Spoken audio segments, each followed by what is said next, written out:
खे सलाम सलाम सुन, मुझे सिंध खे सलाम सलाम सुन। अस्सलाम वालेकुम व्यूअर्स, भलीकार अवां खे न प्रोग्राम सलाम सिंध में मां आहियां तव्हांजो पंहिंजो आसिफ सियाल ऐं मूंसां गॾु आहिनि अज़रा ख़ान ऐं आसिफ ईअं नॉर्मली मूंसां ॻाल्हाए पियो, मां चयो न क्यू ई न मिलियो आहे। सो बहरहाल कीअं आहियो सभई? ठीकु आहियो? आसिफ तव्हां कीअं आहियो? ठीकु आहियो? हा बिल्कुलु ठीकु ठाक अज़रा। ऐं न सुबुह जो बिल्कुलु फ्रेश मॉर्निंग हुजे ऐं फ्रेश कचहरी हुजे त बिल्कुलु सभु कुझु ठीकु ई हूंदो आहे। बिल्कुलु। ऐं सुबुह सां असां अॼु इहा बि कचहरी कयूं पिया त यार 2 ॾींहंनि खां निंड पूरी न आहे। ऐं आसिफ चए थो मुंहिंजी त महीननि खां निंड पूरी न आहे। त 2-3 ॾींहं थिया आहिनि मुंहिंजी बि निंड पूरी न थी थिए। मतलब रूटीन थोरो अलॻि कीअं थी वियो आहे। पहिरियां थोरी सवेर निंड पई अची वञे, हाणे वरी लेट नाइट निंड थी अचे। त सुबुह जो त उअं ई कहिड़े हाल में उथिणो आहे? तव्हांजी निंड पूरी आहे न आहे?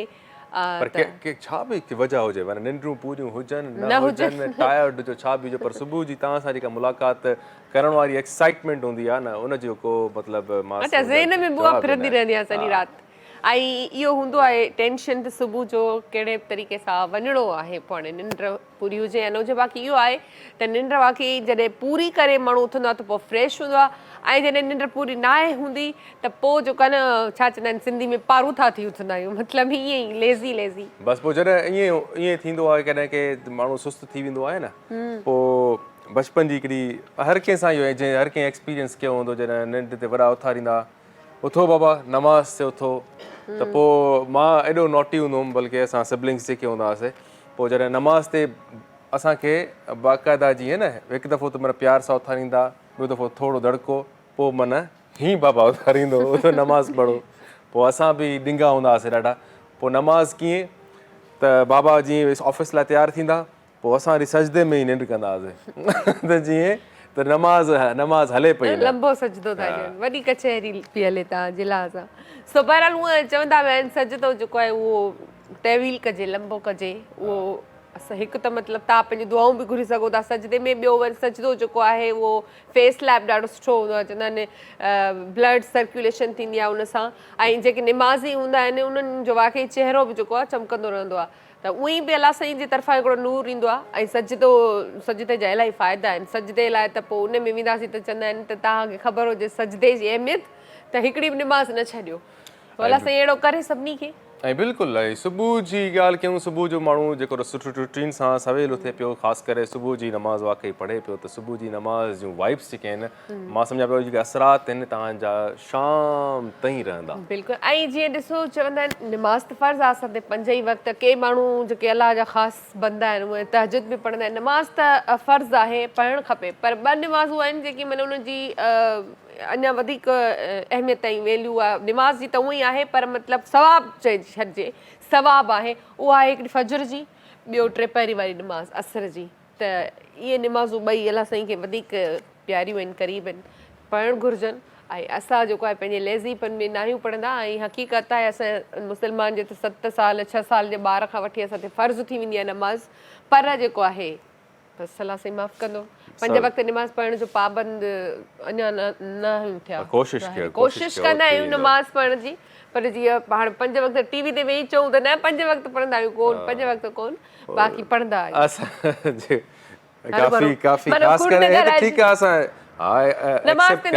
अलाह साईं असांजो मामिलो आहे। पर काफ़ी अहिड़ा बि असां ॾिठासीं, जीअं असां एंकर आहियूं या असां जेको आहे होस्ट आहियूं, हिकिड़ो एंटरटेनमेंट जो शो आहे हिकिड़ो, हुन में पर काफ़ी तव्हां इहो ॾिठो आहे की अहिड़ा प्रोग्राम अची वेंदा आहिनि, सॼो वॾियूं फ़नकाराऊं जेके वेही करे स्काफ पाए करे रमज़ान ट्रांसमिशन कंदियूं, काफ़ी वायरल वेंदो आहे। पोइ ज़ाहिर ॻाल्हि हाणे करणो त पए थो न। हाणे मुंहिंजी ॻाल्हि ॿुधो, फ़नकार हुजे, होस्ट हुजे या गुलूकार हुजे, केरु बि हुजे, आहिनि त सभु मुस्लमान। जॾहिं जेको हाणे जीअं असां वटि 12 रबिउल अव्वल अचण वारो आहे, त ज़ाहिर ॻाल्हि आहे सभु असां मल्हाईंदासीं। ऐं ईद जीअं सभु मल्हाईंदा आहिनि, सेलिब्रेट ज़रूरु करे। पर हिकिड़ी ॻाल्हि मां जेका पॉइंट कई न, कंहिं ते तनक़ीद न हुई, पर मां इहो ॾिठो आहे की कॾहिं बि इस्लाम खे, कॾहिं बि मज़हब खे असांखे इस्तेमालु न करणु खपे। या मीडिया में हुजूं, उनजो ग़लति इस्तेमालु न कयूं, या उते साधू थी करे असां उते पाक थी करे वेही रहूं, वाह वाह दर्स ॾियूं, दर्स असां जेकर काई अहिड़ी ॻाल्हि सुठी चङी कंदा बि आहियूं तव्हांखे ॿुधाईंदा हलूं को असां को एॾा को अज़ीम माण्हू न आहियूं पर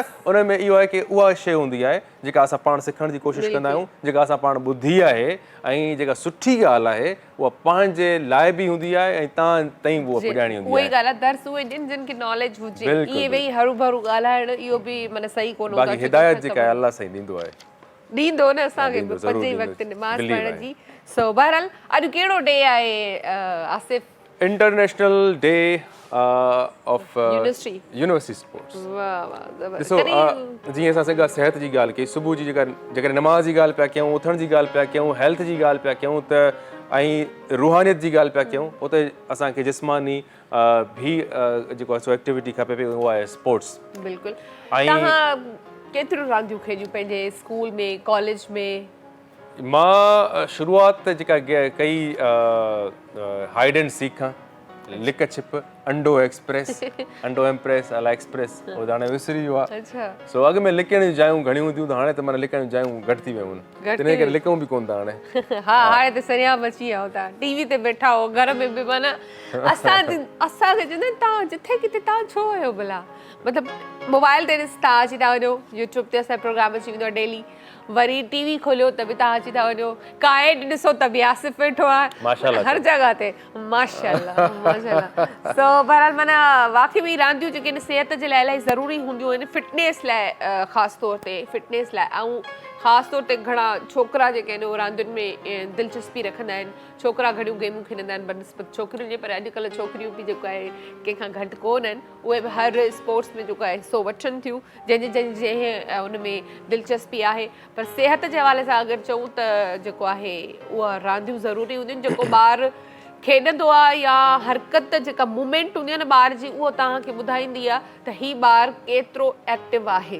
हरकत जी ॻाल्हि कयूं जेका हरकत जेका घर में कंदो आहे हिन खां बहितर आहे हुनखे जेको एनर्जी हूंदी आहे ॿार जी उहा त उनजी एनर्जी बहितर आहे त उनखे ग्राउंड में किथे यूटिलाइज़ करे पर अॼोको ॾींहुं असां जेको सेलिब्रेट कयूं पिया उहो आहे यूनिवर्सिटी स्पोर्ट्स ते जेकॾहिं असां इहा ॻाल्हि कयूं की असांजा स्टूडेंट्स अॼुकल्ह जेको हैक्टिक टाइमिंग हूंदी आहे पढ़ाई लिखाई दिमाग़ ते बर्डन त उन सां गॾोगॾु स्पोर्ट्स जी बि अहमियत आहे जेकर तव्हां फिज़िकली स्ट्रॉन्ग रहंदा त तव्हांजी सॼी बॉडी ते असरात उनजा बि सुठा रहंदा सो फिज़िकल स्पोर्ट्स जीअं आहे असां ॻोठ में या जीअं असां कॉलेजिस में पढ़ियासीं उते असां वटि यादि आहे की गवर्नमेंट कॉलेजिस में त ॾाढा सुठा उते फंड्स हूंदा हुआ स्पोर्ट्स जूं किट्स ईंदियूं हुयूं ऐं उते काफ़ी असां गेम्स खेॾंदा हुआसीं सुठनि प्लेयर्स सां बि खेॾंदा हुआसीं हार्ड बॉल ते खेॾंदा हुआसीं क्रिकेट ख़ासि करे पर अॼुकल्ह ॾिसूं पिया त यूनिवर्सिटीज़ में उहा गेम ख़तमु थी चुकी आहे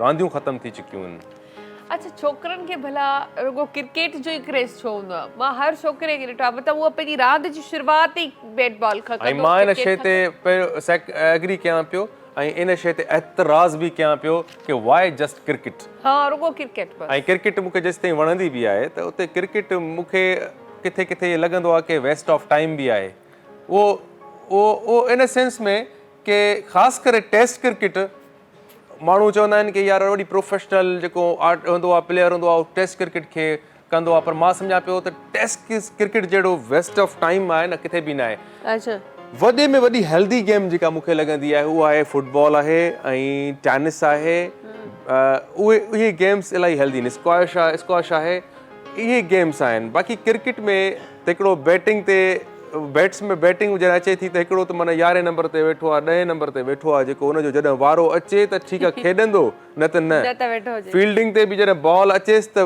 बॉल ते थोरी भॼ दौड़ कंदो न त न ठीकु आहे सो उहा मतिलबु तव्हांजी एतिरी माना फिटनेस नथी की बॉलर ऐं बैट्समैन ई एक्टिव रहे थो फील्डर बि एतिरो मतिलबु हुनजी रनिंग न आहे एतिरी हुनजी ॾिसूं पिया फुर्ती न हूंदी आहे इलाही रांदियूं आहिनि जिन में वाक़ई बॉयज़ खे अचणु खपे पर फोकस जेको आहे उहो सॼो जेको आहे उहो क्रिकेट ते हूंदो अथनि भले हू क्रिकेटर न बि थियनि पर जेका फ्री टाइम में रांदि खेॾंदा आहिनि असांजा छोकिरा या त वॉलीबॉल खेॾंदा आहिनि या वरी क्रिकेट अमूमन इन्हनि जो इहे माना रांदियूं हूंदियूं आहिनि वॉलीबॉल क्रिकेट या हिकिड़ी ॿी छा चवंदा आहिनि हॉकी हॉकी चवंदा आहिनि इन खां अलावा मतिलबु घणियूं जेके आहिनि जेके कॉमन ॾिठियूं वयूं आहिनि उहे बसि क्रिकेट ऐं वॉलीबॉल इन खां वधीक ॿी अलाए नथी खेॾण जे काफ़ी गेम्स आहिनि जीअं असां यूनिवर्सिटी स्पोर्ट्स जी ॻाल्हि कयूं त हिकिड़ियूं गेम्स आहिनि आउटडोर गेम्स आहिनि जेके गेम प्ले करे थो लाइक क्रिकेट थी वई फुटबॉल थी वई उहे तव्हांजी माना बिल्कुलु सॼे जिस्म खे खोले छॾींदियूं ऐं तव्हां ॾाढा एक्टिव रहंदा उहे गेम्स खे उन्हनि खे प्रोमोट करणु खपे असांखे ॿियूं इंडोर गेम्स बि आहिनि जीअं असां ॻाल्हि कई बैडमिंटन थी वई टेनिस थी वई उन खां अलावा ॿी कहिड़ी कहिड़ी टेबल टेनिस थी वई उहा थी वई ऐं स्नूकर थी वई स्नूकर जेका आहे उहा मतिलबु मां ॾिसंदी आहियां त छोकिरा इहे खेॾंदा आहिनि पोइ कीअं तव्हांखे सम्झ में ईंदी आहे छा फेराईंदा आहियो ईअं हीअं हूअं छा आहे यार स्नूकर मां बि ईअं खेॾी आहे जस्ट हिकिड़ो इंट्रस्ट शौक़ु पूरो कयो की स्नूकर खेॾणी आहे ऐं उहा खेॾीसीं बेसिकली उन में छा करिणो हूंदो आहे उन में जीअं असां छको तव्हांखे पॉइंट्स रखियल हूंदियूं आहिनि हर गोट ते उहा तव्हां पॉइंट्स खणो तव्हां स्नूकर पिया चओ या कहिड़ी पिया चओ जेको ही स्नूकर त उनखे चवंदा आहिनि न जेका ही हलाइबी आहे ओह इहा फुटबॉल आहे इहा बि फुटबॉल आहे हा तौफ़ीक़ इहा खेॾी आहे इहा 98 रुपए ते घणो हिकिड़ी गेम हूंदी आहे में इहा उनखे स्नूकर चवंदा आहिनि न जेका कंहिं खेॾी आहे शॉप्स ते वञी खेॾंदा आहिनि टेबल सोकर चइबो आहे हिनखे अलाए छा अच्छा इहे सभु प्लेयर्स हूंदा आहिनि जेका ही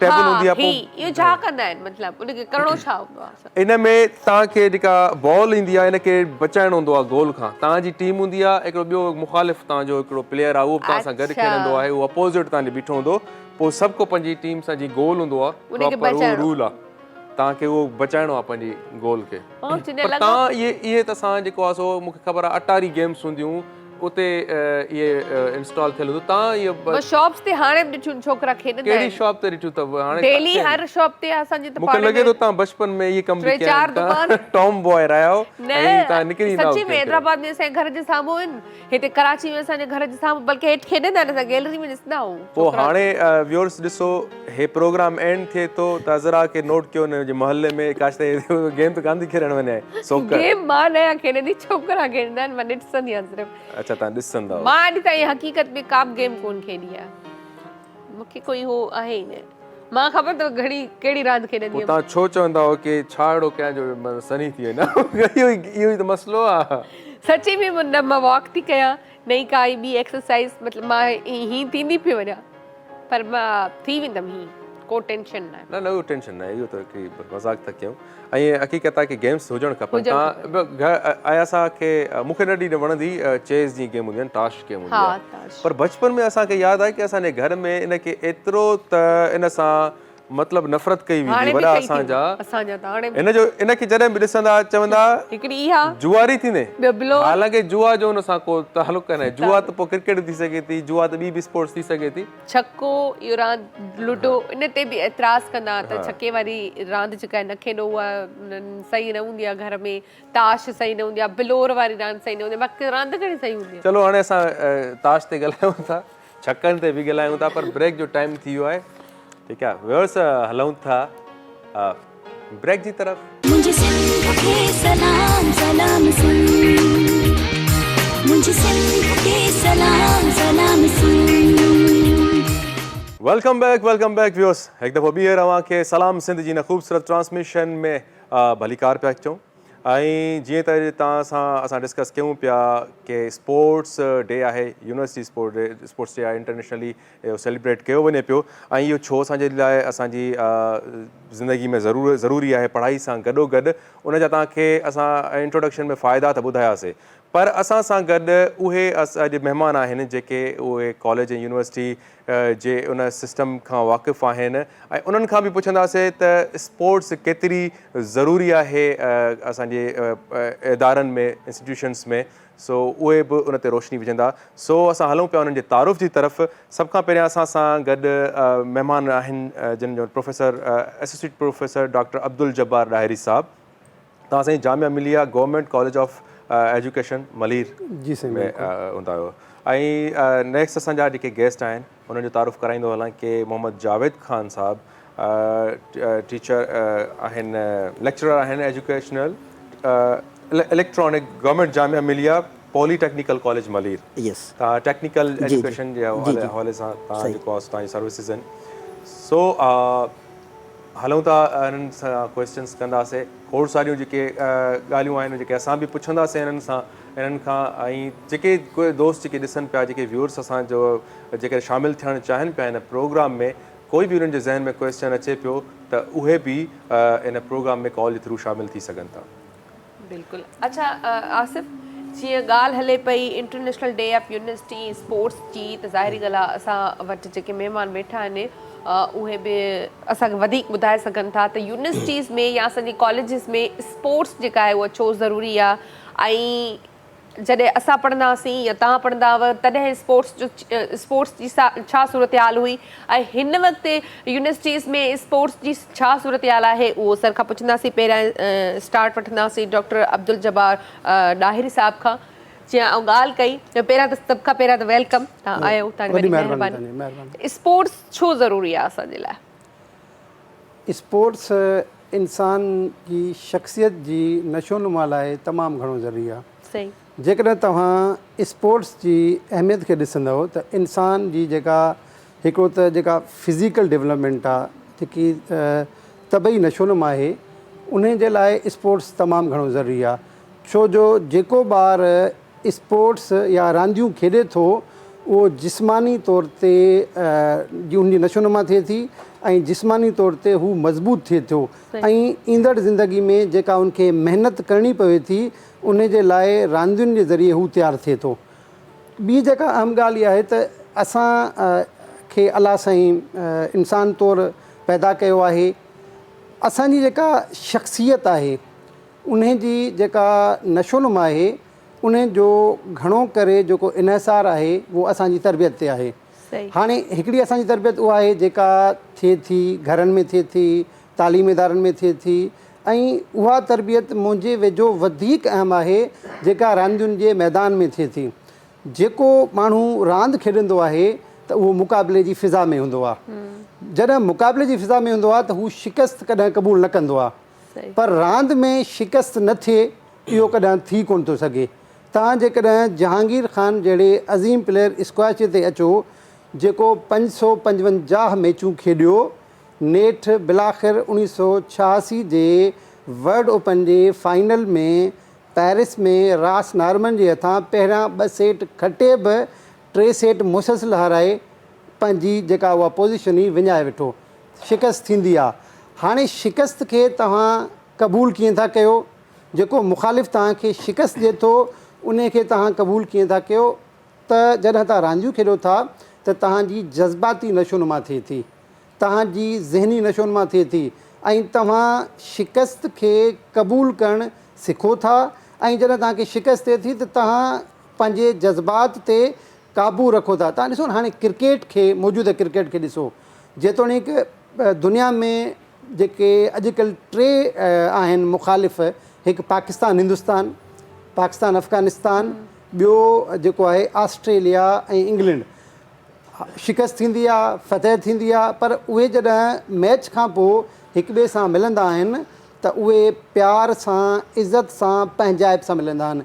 त इहो असांखे सबक़ु ॾिए थी रांदियूं त असां शिकस्त खां पोइ कहिड़े क़िस्म जो रद्दमल ॾेखारियूं ऐं असां फ़तह खां पोइ कहिड़े क़िस्म जो रद्दमल ॾेखारियूं। यानी जेको तव्हां सुवालु कयो, रांदियूं इंसानी शख़्सियत जी नशोनुमा लाइ तमामु ज़रूरी आहिनि, जंहिंमें मां जेको सभिनी खां घणो सम्झां थो उहो जज़्बाती नशोनुमा ऐं ॿियो हिकिड़ो अहम पहलू तव्हांखे ॿुधायां, सही फ़ैसिलो करणु।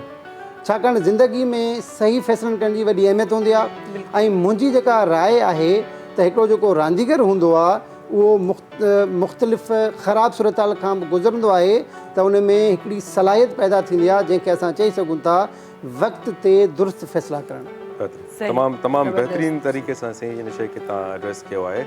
ऐसे ही आपकी तरफ आते हैं, टेक्निकल एजुकेशन से आप वहाँ पर सर्व कर रहे हैं, तव्हां इहो ॿुधायो कि टेक्निकल एजुकेशन में भी छा हुते स्पोर्ट्स जूं अपॉर्चुनिटीज़ स्टूडेंट्स खे मिलनि थियूं या उहे टेक्निकल बसि इलेक्ट्रॉनिक्स में लॻा पिया हूंदा आहिनि?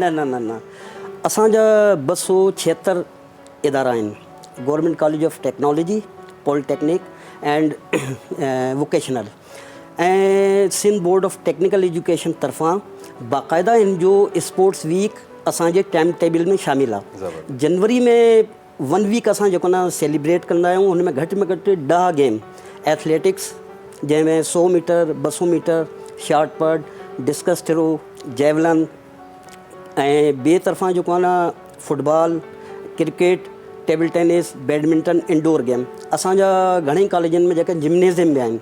ऐं तव्हांखे हिकिड़ी ॻाल्हि ॿुधायां मां त असांजा लास्ट टाइम कोविड जो टाइम थोरो सभिनी जो डिस्टर्ब हुयो, पर असांजी जेका न हे जेका एक्टिविटी आहे उहो हफ़्ते में 2 पीरियड जेका आहिनि असांजा टाइम टेबल में आहिनि। ऐं स्पेशली गवर्नमेंट जामिलिया पॉलिटेक्निक में असांजो पंहिंजो जिम्नेज़ियम बि आहे। मां एज़ ए लेक्चरार ऐं स्पोर्ट्स इंचार्ज बि आहियां हुते। Last time Sindh board of technical education तरफ़ां मां एज़ ए कोच जेको न इस्लामाबाद बि खणी वियो हुउमि ॿारनि खे फुटसेल में। फुटसेल हाणे जेको आहे न उहो इंटर कॉलेजिस या इंटर बोर्ड में जेको आहे न एज़ ए स्पोर्ट्स हुनमें 5 खिलाड़ी जेका न खेॾंदा आहिनि। हे फुटबॉल जो जेको वॾो ग्राउंड आहे हुन सां जेको अधु हूंदो आहे। ॿी ॻाल्हि ॿुधायां त स्पोर्ट्स जेको आहे, जेको स्टूडेंट आहे हुनखे स्पोर्ट्स सां ताल्लुक़ु रखणु घुरिजे, छाकाणि उहो तव्हांखे लीडरशिप, ठीकु आहे, ऐं टीम वर्क, सब्र, मैनेजमेंट ऐं ॿिया जेका आहिनि न उहो एथिक्स जेका आहिनि उहो पाण जेको न स्टूडेंट में अची वेंदा आहिनि जेको स्पोर्ट्स में स्पोर्ट्स सां टच रखंदा आहिनि। इहे तव्हांजी फिज़िकल मेंटल हेल्थ जेको आहे न हुनखे बि इम्प्रूव कंदो आहे। ॿी ॻाल्हि इहा आहे त जेका स्टूडेंट स्पोर्ट्स सां टच हूंदा आहिनि हुनमें जेको आहे न उहो हिमत जेका न घटि हारींदा आहिनि। ज़िंदगी जी कंहिं बि फील्ड में जेको आहे न उहो मुक़ाबला कंदा आहिनि, हर हालात जा मुक़ाबला कंदा आहिनि। ऐं इस्लाम जे हवाले सां थोरो मां ॿुधायां त मां मास्टर्स कई आहे एजुकेशन प्लानिंग मैनेजमेंट में। 3 सब्जेक्ट में जेका न मां हिन मां पढ़िया, curriculum development in Muslim history, curriculum development in सब continent and curriculum development in Pakistan. हुन में वाज़े तौर ते लिखियो आहे त हुज़ूर सल्लल्लाहु अलैहि वसल्लम जी ज़िंदगी में बि कुझु गेम्स जेका आहे न हुते हुन साहबा कराम खे हिदायत कई, जीअं घुड़सवारी, नेज़ाबाज़ी, तीर अंदाज़ी, स्विमिंग। मके ऐं मदीने में पाणी कोन हो, पर जेको आहे न हुन जे बावजूदि जेको आहे न हुज़ूर सल्लल्लाहु अलैहि वसल्लम हज़रत अली रज़ी अल्लाह ताला अन्हु हुन जेको न हिदायत कई त तव्हां स्विमिंग बि सिखियो। तव्हां दुनिया जी कंहिं बि आर्मी खे ॾिसो, उहो पंहिंजी फिज़िकल ट्रेनिंग में न जेका इहे ई सभु जेको आहे न आर्मी जेका ट्रूप्स आहिनि या अफ़सर आहिनि उहे सभु हिन प्रोसेस सां गुज़रंदा आहिनि। पाकिस्तान टेलीविज़न ते तव्हां ॾिसो सिन्फ़ आहिनि ड्रामो जेको आयो, या एल्फा ब्रोवो चार्ली माज़ी में, तव्हां हुन में ॾिसो जो हुनजी जेको वधि में वधि जेको फोकस आहे उहो आहे फिज़िकल हुन ते। ऐं उहो माण्हू ॾिसो न हर हालात सां, गर्मी, सर्दी, हालत जंग, हालत अमन में जेको आहे न उहो असांजो जेको फ़ौजी जवान आहे उहो वेठो हूंदो आहे। उहो त स्पोर्ट्स जेको आहे फिज़िकल एक्टिविटी न असांखे इहो थो दर्स थो ॾिए तालीम सां गॾु त असां जेको न हालात जा मुक़ाबिला जेको न स्पोर्ट्स में उहो करी वठंदा आहिनि। ऐं अॼु जेका 20 सेप्टेम्बर आहे त इंटरनेशनल डे आहे, यूनिवर्सिटी डे, यूनेस्को जो जी तरफ़ां। हे NED में तव्हां ॾिसो त वर्ल्ड रिकग्नाइज़ जेका प्लेयर्स बि निकिरा। सईद अनवर साहब क्रिकेट जो वॾो नालो, हे NED में इंजीनियर हो। अच्छा। हाँ, ऐं राशिद लतीफ़ साहब BS कंप्यूटर हे NED में हो।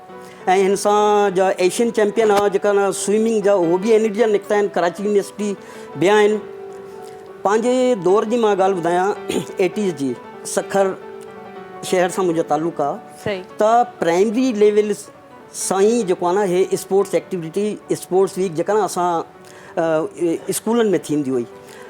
स्कूल लेवल ते 3 क्लब सखर में जेका न मौजूदु हुया हुन दौर में, 80 जे दौर में हॉकी जा 3 क्लब। हाणे तव्हां ॿुधायो 1 वीक जेको न असां सेलिब्रेट कंदा हुया।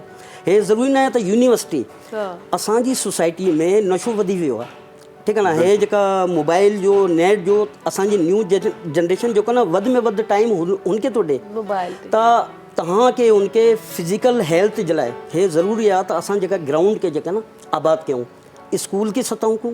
ऐं असांजे मज़हब में जेको न उहो वाज़े तालीम आहे, हे मास्टर लेवल जी किताबूं हुन में लिखियलु आहिनि।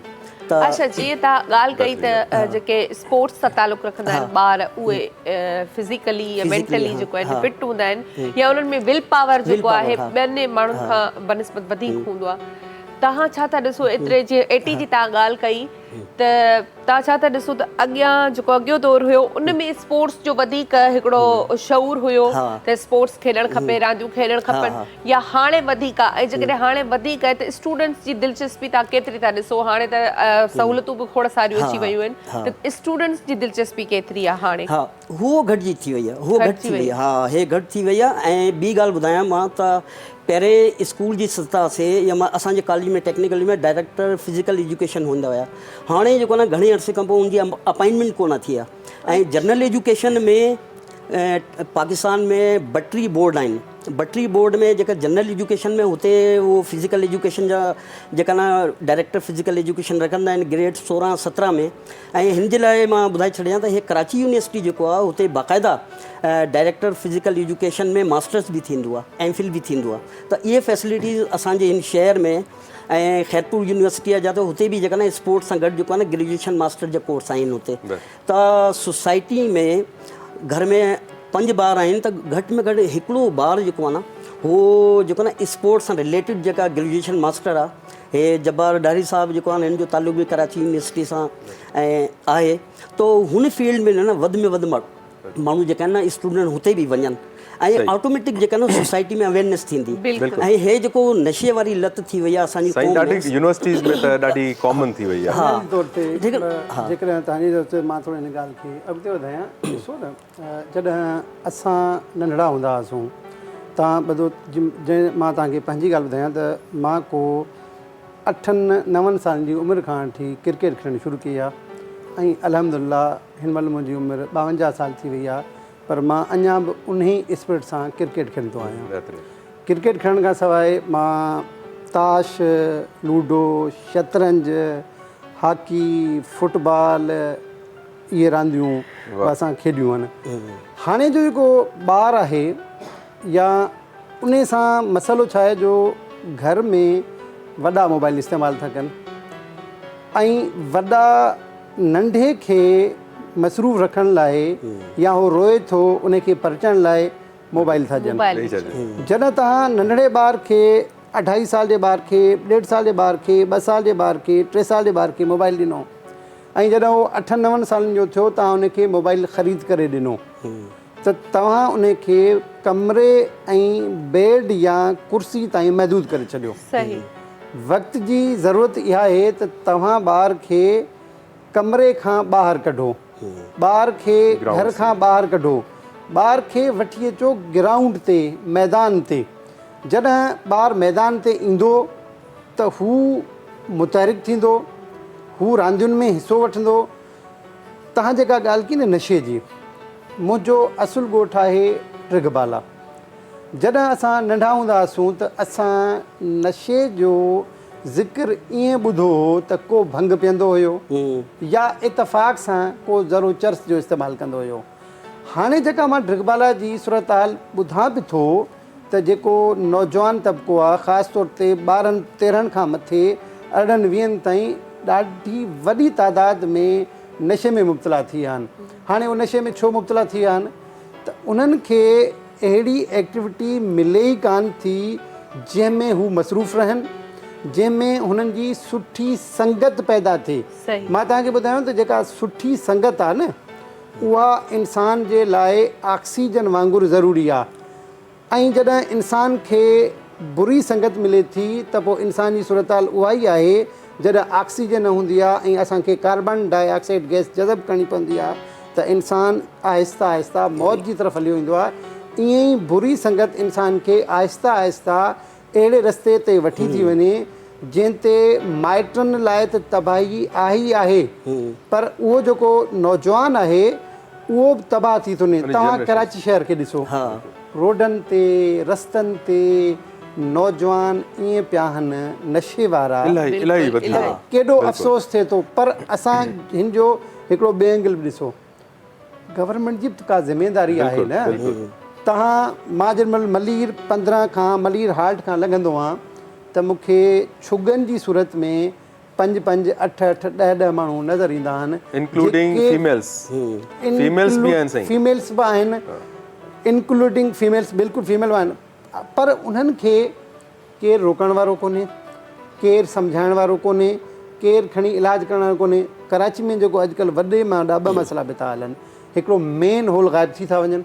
ॿियो जेको तव्हां ॾिसो था न, तव्हां जंहिंमहिल फुट ब्रिज क्रॉस कयो त तव्हांखे जेको हुनजा हैंडल या लोहा ज़रा तव्हांखे नज़र कोन था अचनि। इहे को चोर कोन थो चोराए, इहे सभई जेके नशो कनि था उहे चोराइनि था। त वक़्त जी जेका हुकूमत वक़्तु आहे, जंहिंमें बल्दिया कराची बि आहे, सिंध गवर्नमेंट बि आहे, वफ़ाक़ी गवर्नमेंट बि आहे, उन जी ज़िमेदारी आहे त जेके बि माण्हू नशे में सरेआम नशो कनि बि था, हिकिड़ा घर में कनि था ख़बर कान्हे, हिकिड़ी अलॻि शइ आहे। जेके सरेआम नशो कनि बि था, गवर्नमेंट उन्हनि खे ओन करे, हाणे ओन करण में मुंहिंजी छा मुराद आहे त उन्हनि खे सिंध जो शहरी सम्झे ऐं उन्हनि खे उन रस्ते ते वठी अचे जंहिंसां हू पंहिंजे उहा आम ज़िंदगी गुज़ारे सघनि जेका तव्हां गुज़ारे बि था, जेका असां गुज़ारियूं बि था। जेकॾहिं गवर्नमेंट इन तरफ़ ध्यानु कोन ॾींदी त इहो जेका नशे जी शरह हिनमहिल आहे उहा ईंदड़ वक़्त में अञा वधी वेंदी। बिल्कुलु सही आहे। कहिड़ा कहिड़ा मतिलबु नशा एडवांस अची विया आहिनि ऐं मां सम्झां पियो की जेके नौजवान हिन टाइम नसल जहिड़े तरीक़े सां तबाह थिए पई। तव्हां जीअं पंहिंजे इन मलीर वारी साइड जी ॻाल्हि कई, तव्हां हर एरिया में जिथे किथे वेंदो न, हाणे मां ॻाल्हि थो कयां, जीअं इस्फानी रोड आहे इन साइड, हिते बैंक्स आहिनि, बैंक्स जा ATM आहिनि, उते जेको आहे सो यका वेठा आहिनि। ऐं तव्हां यकीन कंदो की धारिया जेके माण्हू आहिनि उहे अची करे हिते इहे वापराइनि था। ऐं एतिरे हद ताईं उन्हनि जूं नंढड़ियूं, मां पाण विटनेस आहे हिन शइ जो, एतिरी बेबी आहे उहा जेको आहे सो डिस्ट्रीब्यूट थी कंदी हुते, पैसा वठंदी थी अचे। उहो वॉच कंदा आहिनि त केरु असांखे सुञाणे थो त ॿार खे केरु शक डाउट बि न कंदो न। उहा छोकिरी जेका आहे सो नंढड़ी, उहा जेको आहे सो पाउडर वग़ैरह उहा सेल थी करे। सो अहिड़े ताईं ॿी ॻाल्हि जेके तव्हां वारदातूं असां ॾिसूं था, ATM मशीन्स जे ॿाहिरां थियनि पियूं, इहो ई माण्हू जेको पंहिंजे घर जी चोरी करे, मोबाइल चोरी करे, सोन चोरी करे जेकॾहिं ॿाहिरि निकिरे थो, पर जॾहिं हुनखे ड्रग्स नथी मिले त पोइ उहो ATM में वींदड़ जेको आहे ग़रीब, जेको पंहिंजी ॾियाड़ी जेको आहे सो मां पैसा कुझु कढाए करे राशन वठणु वञे थो, त उहो उनखे ड्रग्स जे नशे जी उनजी एतिरी लत लॻल आहे त हुनखे नुक़सानु माली त पुॼाए सघे थो, पर जानी नुक़सानु बि पुॼाए सघे थो न उहो माण्हू। सो इहो वाक़ई ऐं स्टेट जी ज़िमेदारी आहे त हिन ते सीरियस एक्शन खणणु खपे। तव्हां चओ था टाइम थी वियो आहे ब्रेक जो, हलूं था। ब्रेक असां लाइ साई बि ज़रूरी हूंदी आहे। ब्रेक खां पोइ व्यूअर्स वरी मिलूं था, ईअं तव्हां शुरू कयूं था पंहिंजी गुफ़्तगू। मुझे सिंध के सलाम सलाम सुन, मुझे सिंध के सलाम सलाम सुन। वेलकम बैक जी, हिकु दफ़ो ॿीहर तव्हां सभिनी खे भली कार कयूं था सलाम सिंध में। ऐं असांजा जेके महिमान उहे वेठा आहिनि, रांदियुनि जी ॻाल्हि हले पई, स्पोर्ट्स जी ॻाल्हि हले पई ऐं यूनिवर्सिटीज़ जी ॻाल्हि हले पई। त अब्दुल जब्बार डायरी साहिब सां गॾु आहिनि। असां पहिरियां त जेको सुवालु आहे असांजो उहो दाख़िला जे हवाले सां हूंदो, छो जो जॾहिं बि असां हिकु त यूनिवर्सिटी में दाख़िला मिलणु मुश्किल बि हूंदो आहे ऐं कॾहिं कॾहिं न बि मिलंदी आहे, माण्हू हेॾा होॾा भॼ डुक करे पंहिंजी दाख़िला कराईंदो। दाख़िला जे हवाले सां तव्हां खां बेसिकली सवालु कंदासीं त यूनिवर्सिटी में को ॿारु कॉलेज पढ़ी पोइ यूनिवर्सिटी अचे थो, पहिरियां त उहो पंहिंजी दाख़िला जेको आहे उहो कीअं कराए? तव्हां जिते पढ़ायो था तव्हांजी यूनिवर्सिटी में कीअं आहे दाख़िला जो सिस्टम? कीअं ॿारु अचे दाख़िला वठे? या अगरि मां प्लस में इहो बि पुछणु चाहींदुसि, छो जो खोड़ सारा अहिड़ा माण्हू मुंहिंजे साम्हूं बि आहिनि जेके वीचारा अफोर्ड न आहिनि करे सघंदा, यूनिवर्सिटी जी फीस वग़ैरह हूंदी आहे, त उन्हनि जे लाइ कुझु यूनिवर्सिटी जे तरफ़ां या गवर्नमेंट जे तरफ़ां कुझु आहे अहिड़ो सिस्टम? असल में तव्हांजे हिकिड़े सवाल जे अंदरि कई सवाल आहिनि, बिल्कुलु, त मां उन जा मुख़्तलिफ़ हिसा करे जवाबु ॾियण जी कोशिशि कयां थो। जंहिंमें सभ खां पहिरियां यूनिवर्सिटी में दाख़िला।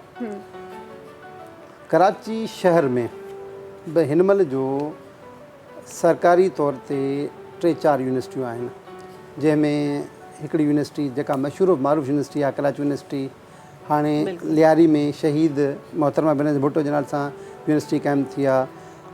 हसन अली अफ़ंदी जेको सिंध मदरसो इस्लाम हिकिड़ो इदारो क़ाइमु, स्कूल क़ाइमु कयो हुयो, कॉलेज थियो, जेको बि हाणे यूनिवर्सिटी शक्ल में आहे।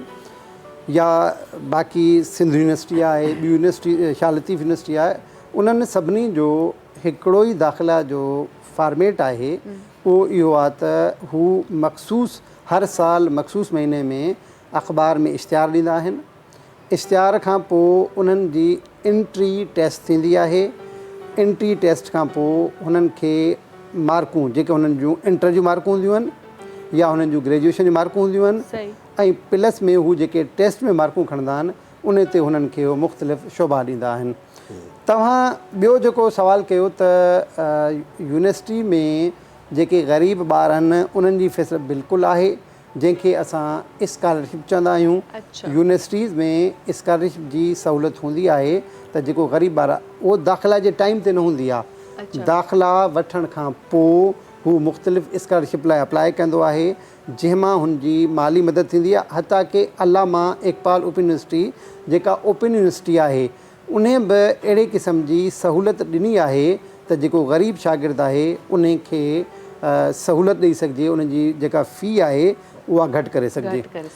ॿी हिकिड़ी जेका तव्हां ॻाल्हि कई त असांजो जेको कॉलेज आहे, ॾिसो न असांजे जेको कॉलेज आहे उनजो नालो आहे Jamia Millia government college of education Malir Karachi.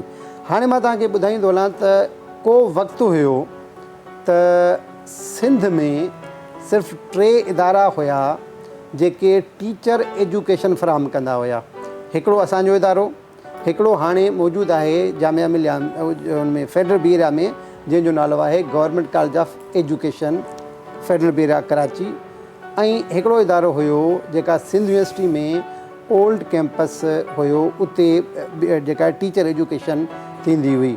उन खां पोइ सखर यूनिवर्सिटी में बि एजुकेशन जो डिपार्टमेंट खुलियो, उते बि टीचर एजुकेशन थींदी हुई, अञा थींदी आहे। उन जे करे उन टाइम ते वॾी हिकिड़ी ॾुखियाई बि हुई, फ़ाइदो बि हुयो।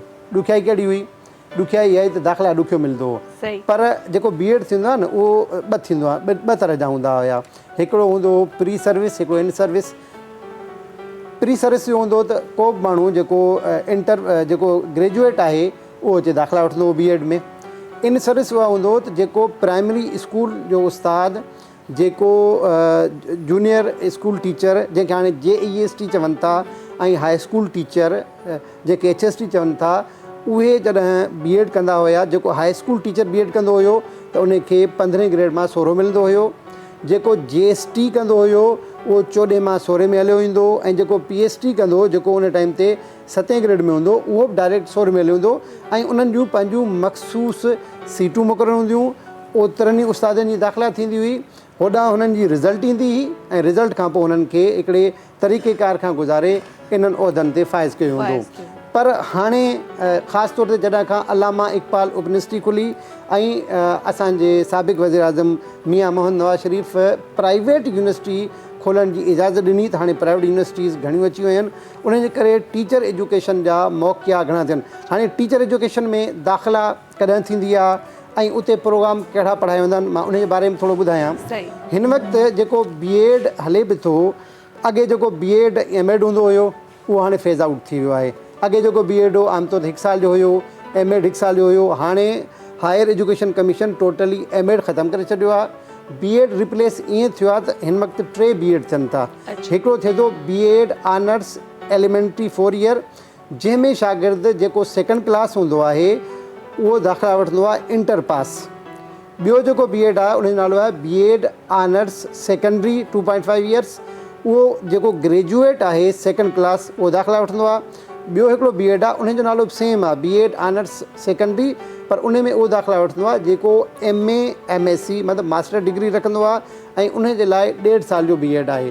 हाणे जेको असांजो कॉलेज आहे, छाकाणि त कॉलेज ऑफ एजुकेशन आहे, असांखे इस्तेहक़ाक़ आहे मिलियल त असां बीएड ऑनर्स एलिमेंट्री ऐं बीएड ऑनर्स सेकेंडरी में दाख़िला कंदा आहियूं।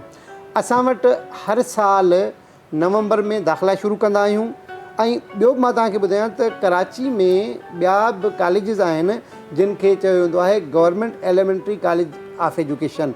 उहे छा कंदा आहिनि, उहे बीएड बि कराईंदा आहिनि, पर एलिमेंट्री उहे सेकेंडरी बीएड न कराईंदा आहिनि।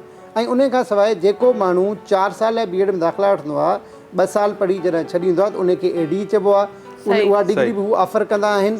सो उन्हनि जी असांजी दाख़िला ऐं सॼी सिंध में गॾियल दाख़िला थींदी आहे, जेका नवंबर में थींदी आहे। बसि हिकिड़ो जुमिलो मां चवंदुसि त उन में पहिरियां फार्म ॾिनो वेंदो आहे, पोइ उन जी एंट्री टेस्ट थींदी आहे। एंट्री टेस्ट खां पोइ उनजो इंटरव्यू थींदो आहे, ऐं उन खां पोइ उनखे दाख़िला। फीस जो बि ॿुधाए छॾिजो त लॻभॻि केतिरी हूंदी आहे? गवर्नमेंट जी फीस त बिल्कुलु एतिरी घटि आहे जेकी तव्हां तसवर करे ई कोन था सघो। महज़ 2700 3000 पर सेमेस्टर आहे।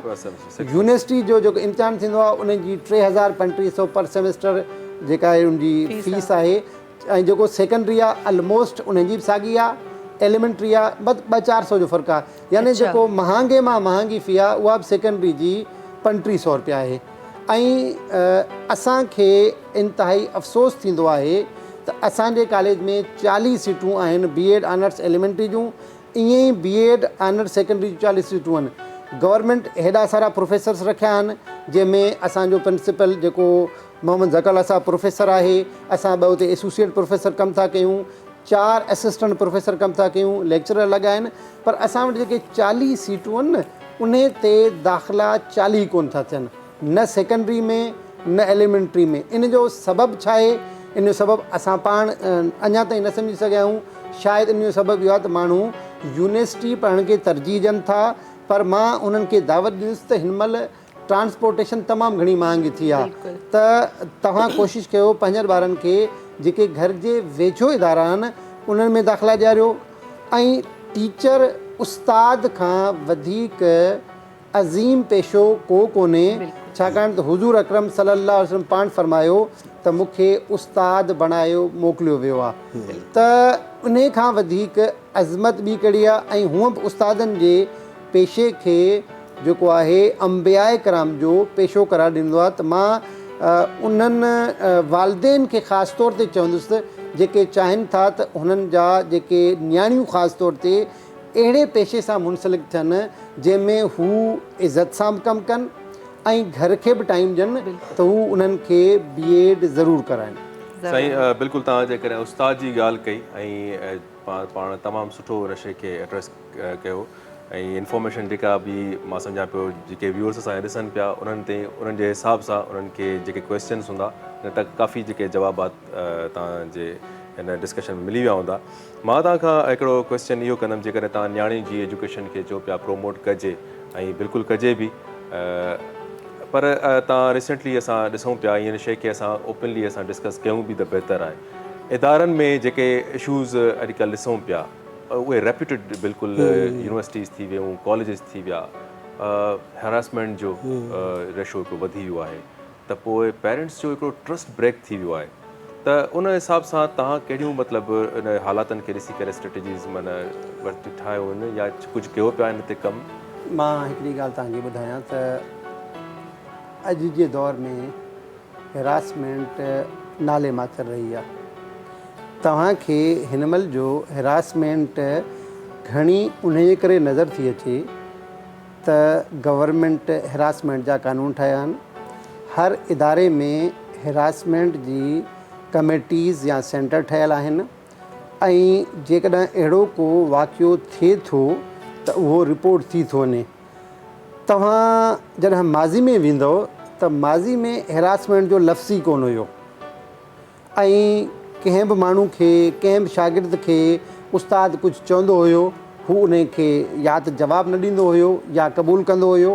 पर अॼु जो दौरु मुख़्तलिफ़ दौरु आहे। अॼु जे दौर में इहे जेके वाक़िया थियनि था उहे अटे में लूणु बराबरि आहिनि। ऐं मां थोरो हिकिड़ो जुमिलो मां पूरो करे वठां। ऐं जेकॾहिं को एकड़ बेकड़ वाक़ियो थिए थो त उन में जेका सूरत हाल साम्हूं नज़र अचे थी असल में उहा घटि हूंदी आहे, ऐं उन जे पुठियां जेका लिकल सूरत हाल हूंदी आहे उहा ॿी सूरत हाल हूंदी आहे। मां तव्हांखे जेकॾहिं बतौर उस्ताद तव्हांखे मां पंहिंजी ॻाल्हि ॿुधायां त अॼु जे दौर में तमामु ॾुखी ॻाल्हि आहे त को उस्ताद शागिर्दियाणी खे हिरास करण जी अहिड़ी कोशिशि करे जंहिंमें हू पंहिंजी इज़त ऐं नौकरी खे ख़तरे में विझे।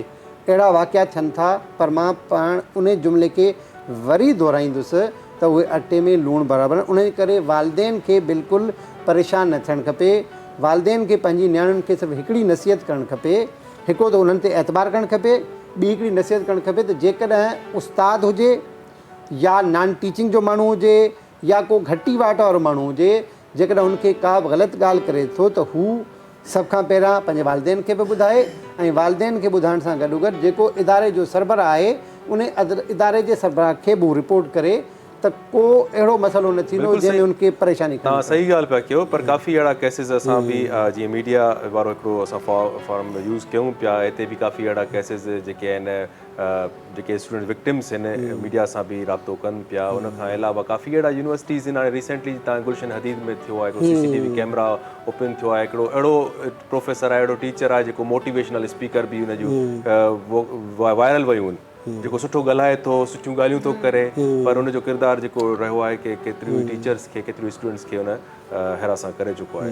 सो अहिड़ा का इस्लामिया यूनिवर्सिटी जी तव्हां ॾिसो त 5000 खां वधीक उतां इहे केसिस हाईलाइट थिया आहिनि। अॻु में इहो हूंदो कि रिपोर्ट न थींदा हुआ, डेयर न कंदा हुआ, स्टूडेंट्स न चवंदा हुआ, पर हाणे इहो आहे कि जेकी असां इहे डिस्कशन्स कयूं पिया मीडिया जे थ्रू, मीडिया थी वई या समाजी इदारा थी विया, उन्हनि एतिरी अवेयरनेस क्रिएट करे चुका आहिनि त हाणे ॿार बि ॻाल्हाइनि पिया, ॿुधाइनि पिया त हाणे असां सां थियो आहे, हाणे हो डिजन कोन थिया, पेरेंट्स सां बि शेयर कनि पिया। बिल्कुलु, जीअं आसिफ ॻाल्हि कई त एतिरा सारा केस जेके आहिनि साम्हूं आया बि आहिनि, ऐं हाणे त सोशल मीडिया जो दौरु आहे त थोरी ॻाल्हि थिए थी त उहा वधी वञे थी, पर जीअं तव्हां ॻाल्हि कई त इहो अटे में लूणु बराबरि आहे। त तव्हां चओ त अगरि कंहिंसां थिए बि थो त उहो पंहिंजे पेरेंट्स खे, पहिरियां त पेरेंट्स खे ॿुधाए, उन खां पोइ तव्हां पंहिंजे इदारे जे सरबराह खे ॿुधायो, पर जॾहिं को इदारे जो सरबराह ई पाण अहिड़ी का हरकत करे थो त पोइ माण्हू कंहिंखे ॿुधाए। ऐं पेरेंट्स खे कॾहिं कॾहिं ईअं थींदो आहे त छोकिरी खे पेरेंट्स खे कॾहिं कॾहिं मौक़ो मिलंदो बि आहे ॿुधाइण जो, कॾहिं नाहे मिलंदो, त अहिड़ा जेके माण्हू आहिनि उन्हनि जे लाइ त कुझु हुजणु खपे न यूनिवर्सिटीज़ में, कॉलेजिस में। जीअं तव्हां जीअं चओ था असां वटि CCTV कैमराऊं लॻल आहिनि, पर शायदि वॉच नथियूं कयूं वञनि।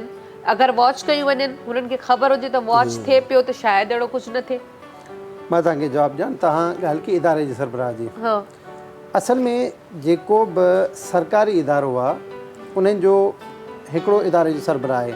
सही। स्कूल आहे उनजो हेडमास्टर आहे, बिल्कुलु कॉलेज आहे उनजो प्रिंसिपल आहे, यूनिवर्सिटी आहे उनजो VC आहे, पर VC जे मथां बि ऑफिसर आहिनि, बिल्कुलु हेडमास्टर जे मथां बि ऑफिसर आहिनि, प्रिंसिपल जे मथां बि ऑफिसर आहिनि। बिल्कुलु जेकॾहिं इदारे जो सरबराह पाण इन क़िस्म जे अमल में मुलविस आहे त उन जी जेका कंप्लेन आहे, शिकायत आहे, उन खां मथीं जेका इख़्तियार रखे थी, जंहिंखे असां अंग्रेज़ी में अथॉरिटी चऊं था, उन ताईं पहुचे।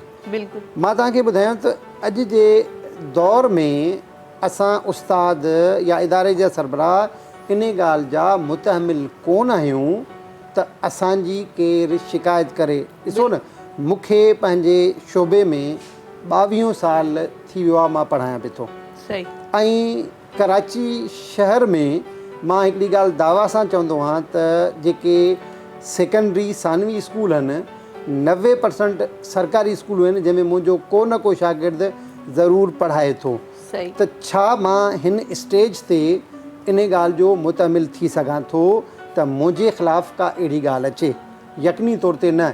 ईअं ई हाणे को बि उस्ताद इन ॻाल्हि जो मुतमिल नथो थी सघे, छो जो हुनजी इज़त सभ खां पहिरियां ख़तरे में आहे, को नौकिरी ख़तरे में आहे, ऐं उन खां सवाइ जेके तव्हां अॻे मायूं हुयव न, निहायत माज़रत सां, कंहिंजो मुड़ुसु हूंदो हुयो, कंहिंजो भाउ हूंदो हुयो, हू उन ते चुप रहंदियूं हुयूं, पर हाणे ज़ालूं बि शदीद रद्दमल ॾेखारनि थियूं। अहिड़े क़िस्म जो जेकॾहिं वाक़ियो थिए थो त तव्हां फैमिली में बि मुंहुं ॾेखारण जे क़ाबिल कोन था रहो।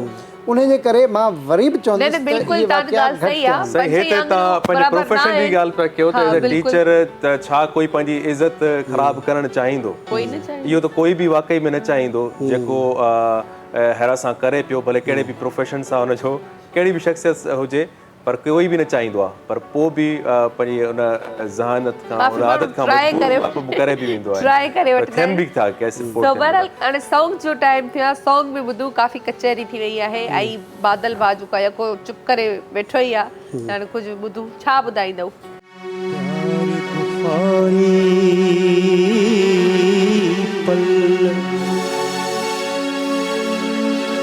प्यार बुखारी पल मशवरो माण्हुनि ॾिनो, पुरज़ा थी पवंदे चरिया दहकी चयो दिल, मूं चयो मुश्किल जानी इश्क बिना जिया।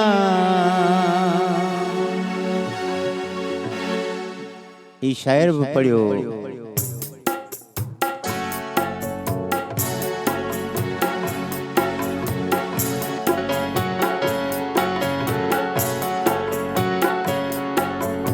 जॾहिं ज़िंदगीअ जी कहाणी लिखी मूं, जॾहिं ज़िंदगीअ जी कहाणी लिखी मूं, लिखी तुंहिंजो नालो पुॼाणी लिखी मूं, लिखी तुंहिंजो नालो पुॼाणी लिखी मूं, जॾहिं ज़िंदगीअ जी कहाणी लिखी मूं, लिखी तुंहिंजो नालो पुॼाणी लिखी मूं, लिखी तुंहिंजो नालो पुॼाणी लिखी मूं।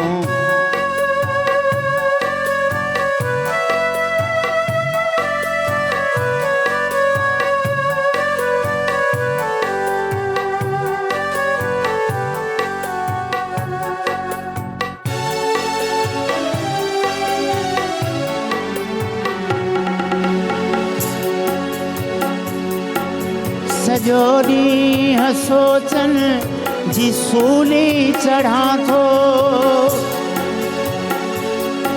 सॼो ॾींहुं सोचनि जी सूली चढ़ां थो, सॼो ॾींहुं सोचनि जी सूली चढ़ां थो, मगर यादि रातियुनि जी राणी लिखी मूं, मगर यादि रातियुनि जी राणी लिखी मूं, लिखी तुंहिंजो नालो पुॼाणी लिखी मूं, लिखी तुंहिंजो नालो पुॼाणी लिखी मूं, जॾहिं ज़िंदगीअ जी कहाणी लिखी मूं।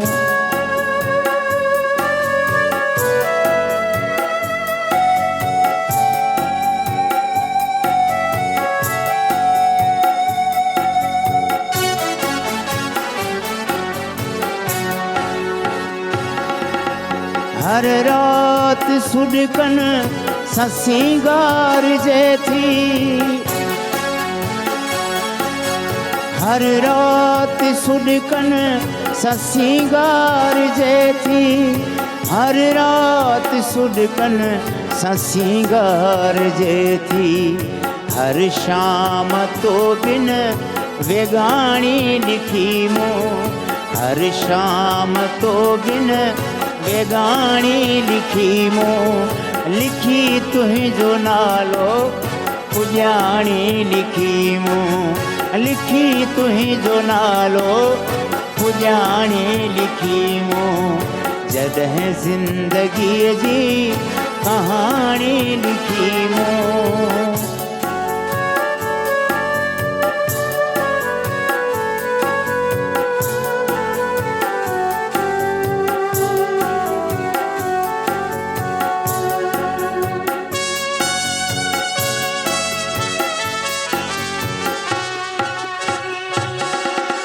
सॼो थियूं सुकून सिके साहु सिकंदर,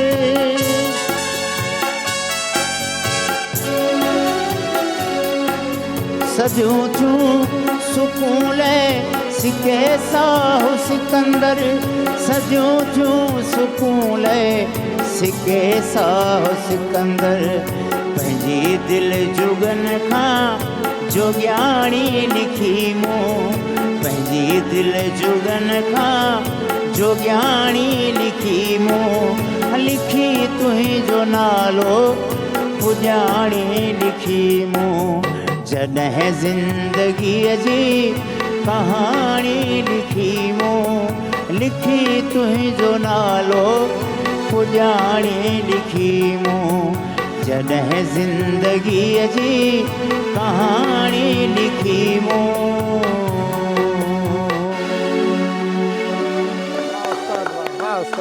उस्ताद बादल अॼु वॾे दर्द में आहे ऐं अॼु खिले ॻाल्हाए पियो घटि थो। हा अॼु जेको आहे लॻल आहे सही वारी। असल में असां उस्ताद बादल खे हिकिड़ी दरख़्वास्त कंदासीं, हा उमिरि तव्हांजी जेकॾहिं इश्क जी निकिरी वई आहे न त इन्हनि जो मक़सदु तव्हांजो रोअण कोन्हे, कुझु तव्हां प्यार भरियो गानो बि कंहिंखे ॿुधाईंदा कयो, उन्हनि जी उमिरि शायदि प्यार करण जी हुजे, उहो गानो ॿुधी ख़ुशि थियनि। साईं हाणे इहो आहे की तव्हां वेठा हो न हिते, जेकॾहिं वरी ॿियो केरु हुजे हा न महिमान, पोइ भला जेंडर ईअं चेंज हुजे हा त उहो वाकई उहे ई गाना ॻाया। साईं मुंहिंजा इहा ॻाल्हि तव्हां मूंखे छा था ॿुधायो?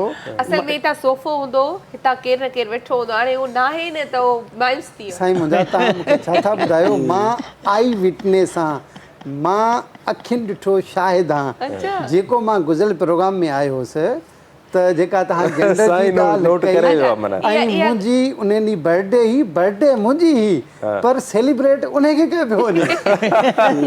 अच्छा, मां बि चवां, मां कल्ह खां तारीफ़ पियो कयां, असांजो सेट ॾाढो भलो थियो आहे, पर बादल मुंहुं परते थो करे, सोफ़ो हितां हटिजी वियो आहे बेसिकली। ऐं कचहरी खे कंटिन्यू कंदासीं, पर ब्रेक वठंदासीं। सलाम सिंध में थियो आहे ब्रेक जो टाइम, ब्रेक ज़रूरी आहे त हलूं था ब्रेक ते। मुझे सिंध के सलाम सलाम सिंध, मुझे सिंध के सलाम सलाम सिंध। भलीकार हिकु दफ़ो ॿीहर तमामु ॾिसंदड़नि खे ॿुधंदड़नि खे भलीकार पिया कयूं हिन सलाम सिंध जी ख़ूबसूरत ट्रांसमिशन में। सो वियसि असां सां गॾु असांजा तमामु एजुकेशन जा एक्सपर्ट वेठा आहिनि। ऐं साईं जीअं ॻाल्हि कई बादल जी जॾहिं बरसे पियो, पंहिंजी बरसाए पियो म्यूज़िक सभिनि जे मथां, कैफ़ियत तारी थिए पई, पर तव्हां जेको आहे सो इहे शयूं कीअं नोटिस कयूं आहिनि? सोफ़ो हिन हिते उतां जो मां हिते वेठो हुउसि, मां हिनखे न नज़र अचां पियो न मूंखे ॾिसण जी कोशिशि करे पियो, साम्हूं नज़र बि अचे पई ऐं उतां नज़र हटे बि न पई। मां जो उस्ताद सम्झे थो त मां ई उस्ताद आहियां, पर उस्तादनि जा बि उस्ताद वेठा आहिनि। असां आहियूं साइकोलॉजी पढ़ाईंदो आहे, साइकोलॉजी में इहे शयूं आहिनि, एजुकेशन साइकोलॉजी जेका असां पढ़ाईंदा आहियूं उनमें इहा शइ बि आहिनि, adolescent period, growth period, sexual growth period, इहे सभु शइ आहिनि एजुकेशन साइकोलॉजी में। असल में जेकॾहिं तव्हांजी इजाज़त हुजे मां एजुकेशन जेको मज़मून आहे न उनजो तारीफ़ करायां। जी जी बिल्कुलु। एजुकेशन में बज़ाते ख़ुदि एजुकेशन जो कुझु बि कोन्हे, जेके समाजी मज़मून आहिनि न सभई एजुकेशन में अची था वञनि।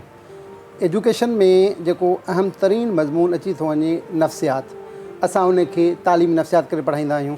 सही। एजुकेशन में अची थो वञे इमरानियात, समाजियात, उनखे असां जेको आहे तालीमी इमरानियात करे पढ़ाईंदा आहियूं। माना असां वटि जेको एजुकेशन जो मज़मून आहे उहो मुश्तमिली इंसान ऐं इंसान जेका समाजी ज़िंदगी गुज़ारे थो उन ते ई आहे। तव्हां ॾिसो न, असां करिकुलम ठाहींदा आहियूं, असां जेको करिकुलम ठाहींदा आहियूं उन्हनि जो जेके बुनियादियूं आहिनि उन में बि फ़लसफ़ो बि आहे, आइडियोलॉजी नज़रिया हयात बि आहे, त नफ़्सियात बि आहे ऐं समाजियात बि आहे, ऐं उन खां सवाइ ॿिया बि खोड़ उन जा बुनियाद आहिनि। यानी जेको तालीम मज़मून आहे उहो बज़ात ख़ुदि तालीम उन में जो हिसो घटि आहे, जेके ॿिया समाजी इल्म आहिनि उन्हनि जो हिसो घणो आहे। उन करे जेको बि एजुकेशनिस्ट हूंदो आहे उहो समाज जे मुख़्तलिफ़ मौज़ूअनि ते बहितर अंदाज़ सां ॻाल्हाए सघंदो आहे। उन्हनि जो सबबु इहो हूंदो आहे त हू जेको कुझु पढ़ाए रहियो हूंदो आहे उहो इंसान ऐं मुआशरे में जेको कुझु राइज आहे उन जे मुतालिक़ हूंदो आहे। सही सही, बहितरीन ॻाल्हि। ऐं असां वरी हिकिड़ी हिननि इहा बि ॻाल्हि कई, तव्हां इहा बि ॻाल्हि कई पंहिंजी गुफ़्तगू में, त टीचर जो बि टीचर हूंदो आहे, बिल्कुलु उस्ताद जो बि उस्ताद आहे, त इन जी डेफिनेशन छा आहे? मतिलबु उस्ताद जो उस्ताद असल में ॾिसो न, मां तव्हांखे पहिरां हिकिड़ी वज़ाहत कयां त तालीम छा आहे। असल में असां वटि माण्हू ॻाल्हि कंदा आहिनि त तरबियत हुजे त तालीम कमु जी आहे। सही। मां तव्हांखे ॿुधायां त तरबियत तालीम खां सवाइ मुमकिन ई कान्हे। कंहिं बि इंसान जी तव्हां तरबियत कंदो त उनखे तालीम ॾींदो। हाणे हिते सुवाल पैदा थो थिए तालीम छा आहे। जदीद जेका तालीम जो ख़्यालु आहे उहो इहो आहे त तालीम अहिड़ो अमल आहे जंहिंमें इंसान जे अंदरि जेके सलाहियतूं आहिनि उन्हनि जी तालीम नशोनुमा कंदी आहे। हाणे तव्हां चयो त उस्तादनि जो उस्ताद, बिल्कुलु उस्ताद हिकिड़ो ह्यूमन बींग आहे, उन ह्यूमन बींग में बि सलाहियतूं आहिनि। सही। उन सलाहियतुनि खे कीअं उन्हनि जी नशोनुमा कजे, उनखे कीअं ॿाहिरि कढिजे त हू पंहिंजे प्रोफेशन खे या उस्ताद जे कम खे बहितर तरीक़े सां सरंजाम ॾेई सघे, त उन जे लाइ टीचर एजुकेशन उस्तादनि जी तालीम आई ऐं उस्तादनि जी तालीम आहे ई उहा जंहिंमें असां उस्ताद खे तयारु कंदा आहियूं त हू पंहिंजे तदरीस जे अमल खे अहसन तरीक़े सां सरंजाम ॾिए ऐं को बि उस्ताद ओतिरे ताईं सुठे नमूने नथो पढ़ाए सघे जेतिरे ताईं हू ॿार जी नफ़्सियात खे न सम्झे। सही। याने जेको उस्ताद ॿार जी नफ़्सियात सम्झंदो उहो तदरीस खे बहितर तरीक़े सां सरंजाम ॾींदो। उन सां गॾोगॾु उस्ताद खे खपंदियूं आहिनि तालीम जे अमल खे सरंजाम ॾियण लाइ मुख़्तलिफ़ तरीक़ा ऐं मुख़्तलिफ़ टेक्निक्स। अॼु जो दौरु जदीद दौरु आहे। अॼु जे दौर में मल्टीमीडिया जो इस्तेमालु आम थी वियो आहे, टैबलेट्स जो इस्तेमालु आम थी वियो आहे, तदरीस अमल में मोबाइल जो इस्तेमालु आम थियो आहे। ऐं जॾहिं खां गूगल आयो आहे त मां चवां थो शागिर्द जेकॾहिं सेल्फ स्टडी करणु बि चाहे, पाण पढ़णु चाहे त उहो आसानी सां पढ़ी सघे थो ऐं ज़रूरत में उस्ताद घर में वठे। बाक़ी उस्तादनि जे उस्ताद मां छा मुराद आहे, छाकाणि त असांजे मुआशरे में इहो लफ़्ज़ आम तौर ते मनफ़ी अंदाज़ सां थींदो आहे, अदा हे त उस्ताद आहे या हे उस्तादनि जो उस्ताद आहे। अल्हम्दुलिल्लाह मां इन ॻाल्हि ते फ़ख़्रु महसूसु कंदो आहियां त मां टीचर एजुकेटर आहियां ऐं मां उन्हनि खे पढ़ाईंदो आहियां जेके ॿियनि खे पढ़ाईंदा आहिनि।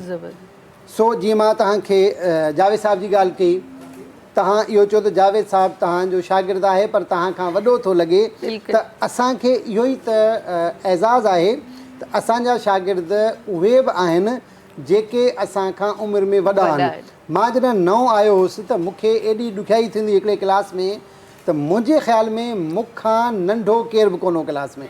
अच्छा। हाणे तव्हां पाण सोचो त जॾहिं 40-45 माण्हू जंहिंमें मर्द औरतूं ॿई शामिलु हुजनि ऐं हिकिड़ो अहिड़ो माण्हू बीठो हुजे उहे सभु उन खां उमिरि में वॾा हुजनि त उते तदरीस जो अमल सरंजाम ॾियणु बि आसान न हूंदो आहे।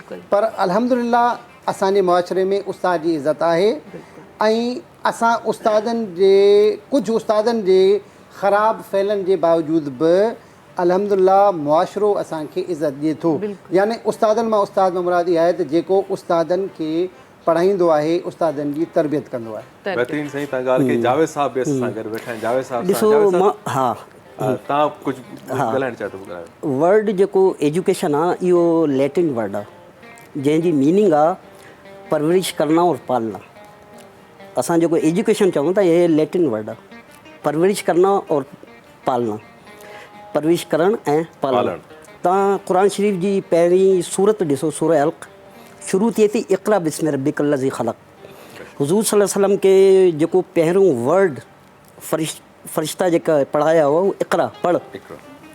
हे असांजी जेका न वॾी ज़िम्मेदारी थी वई आहे बीइंग ए मुस्लिम।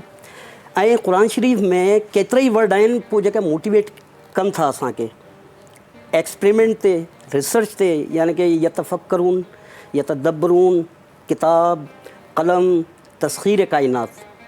तव्हां सूरह रहमान खे ॾिसो, हुनमें समुंड जी ॻाल्हि माना हुनमें थी आहे त केतिरा समुंड आहिनि, कीअं पाण में मिलनि था, ऐं सितारनि जी सयारनि जी ॻाल्हि थी आहे हुनमें। असां वटि जेका दुनिया में एक्सपेरिमेंटल साइंस जेका शुरू थी आहे न उहो क़ुरान शरीफ़ खां पोइ जेको आहे न दुनिया में आई आहे। हुन सां पहिरें जेका आहिनि न हे ग्रीक पीरियड जा जेका फिलासफ़र आहिनि हुन जेका न एक्सपेरिमेंटल कोन हुआ, हुन जा नज़रियात हुया। हुन खां पोइ ॾिसो तव्हां बगदाद में दारुल हिकमा, मां पाण इराक़ वियो आहियां ऐं दारुल हिकमा हे सॼी में हिन इलाइक़नि में जेका न विज़िट बि कई मां, या जामिया निज़ामिया हे बगदाद में, निज़ामुल मुल्क तूसी जेको आहे न हुन मदरसो ठाहियो ऐं इमाम ग़ज़ाली रहमतुल्लाह अलैह जहिड़ा जेका फ़िलासफ़र जेका 240 किताब जेको न एजुकेशन ते लिखिया, सॼे वर्ल्ड में जेको आहे न हुनजी किताब जेका न फॉलो माण्हू कंदा आहिनि सॼी यूनिवर्स अॼु ताईं। ऐं अलजबरा जो जेको बानी आहे जाबिर बिन हयान, ठीकु आहे, ऐं इहे केतिरा ई साइंटिस्ट आहिनि। तव्हां ॾिसो उहो मोटिवेशन जेको आहे न हुन वर्डनि सां थी आहे। क़ुरान शरीफ़ जा जेका लफ़्ज़ आहिनि हुनमें तस्करो आहे, या मुस्लिम स्पेन ॾिसो तव्हां जेके अल-अंदलस जंहिंजो नालो हुते जामिया करतबा, सॼे वर्ल्ड जे माण्हू जेका न उहो एक्सपेरिमेंट दीनी दुनियावी इल्म जे लाइ जेका हुते जमा थींदा हुया।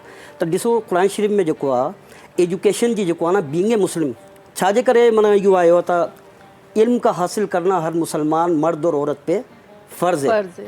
त बींगे उस्ताद मास्टर्स में B.Ed टेक में या जेको ना हे हिन हवाले सां बि आहे न कुझु किताब असां के पढ़ाई वयूं आहिनि त हुते असां ते जेको फ़र्ज़ थी वई आहे त हे जेको न मोटिवेशनल जेको आहे न हुनखे बि लिंक करणु घुरिजे। असांजी जनरेशन खे ख़बर हुजे त क़ुर शरीफ़ में इबादत खे जे अलावा जेको आहे न हे एक्सपेरिमेंटल साइंस जो लिखण जो पढ़ण जो रिसर्च करण जो बि जेको आहे न हुनजो तस्करो आहे। बाक़ाइदा सूरतूं में आहिनि ऐं हदीस बि आहिनि। हिन ते केतिरा ई कोड्स आहिनि।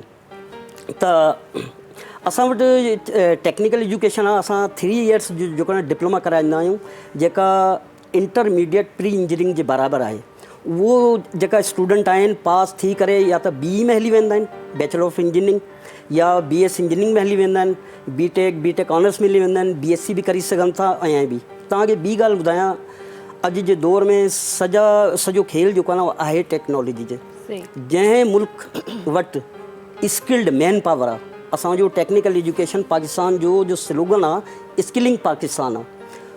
हो जेको आहे न शॉर्ट कोर्स बि कराईंदा आहिनि ऐं मां जेको टेक्निकल साइड जा 3 साल जा असां डिप्लोमा कराईंदा आहियूं electrical mechanical civil instrumentation process control computer information technology.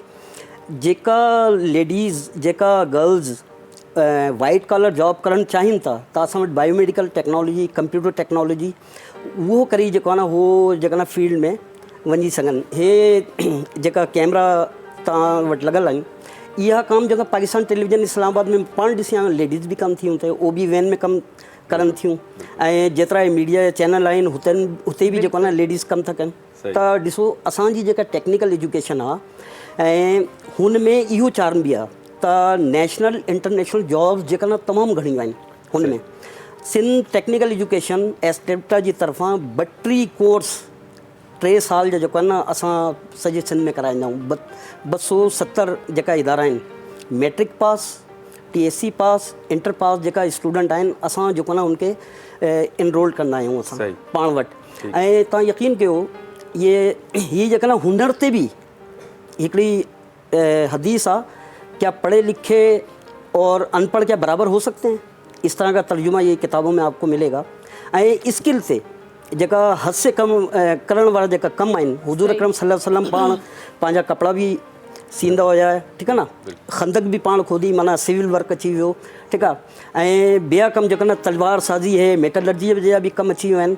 त असांजे जेका पैगम्बर आहिनि या हज़रत सलमान अलैहिस्सलाम जे दौर जी ॻाल्हि में ॾिसो हुन जेका न साबुन ठाहिया या एतिरा हे पैगम्बर जे दौर में ॾिसो त हुनमें स्किलिंग तव्हांखे नज़र ईंदी।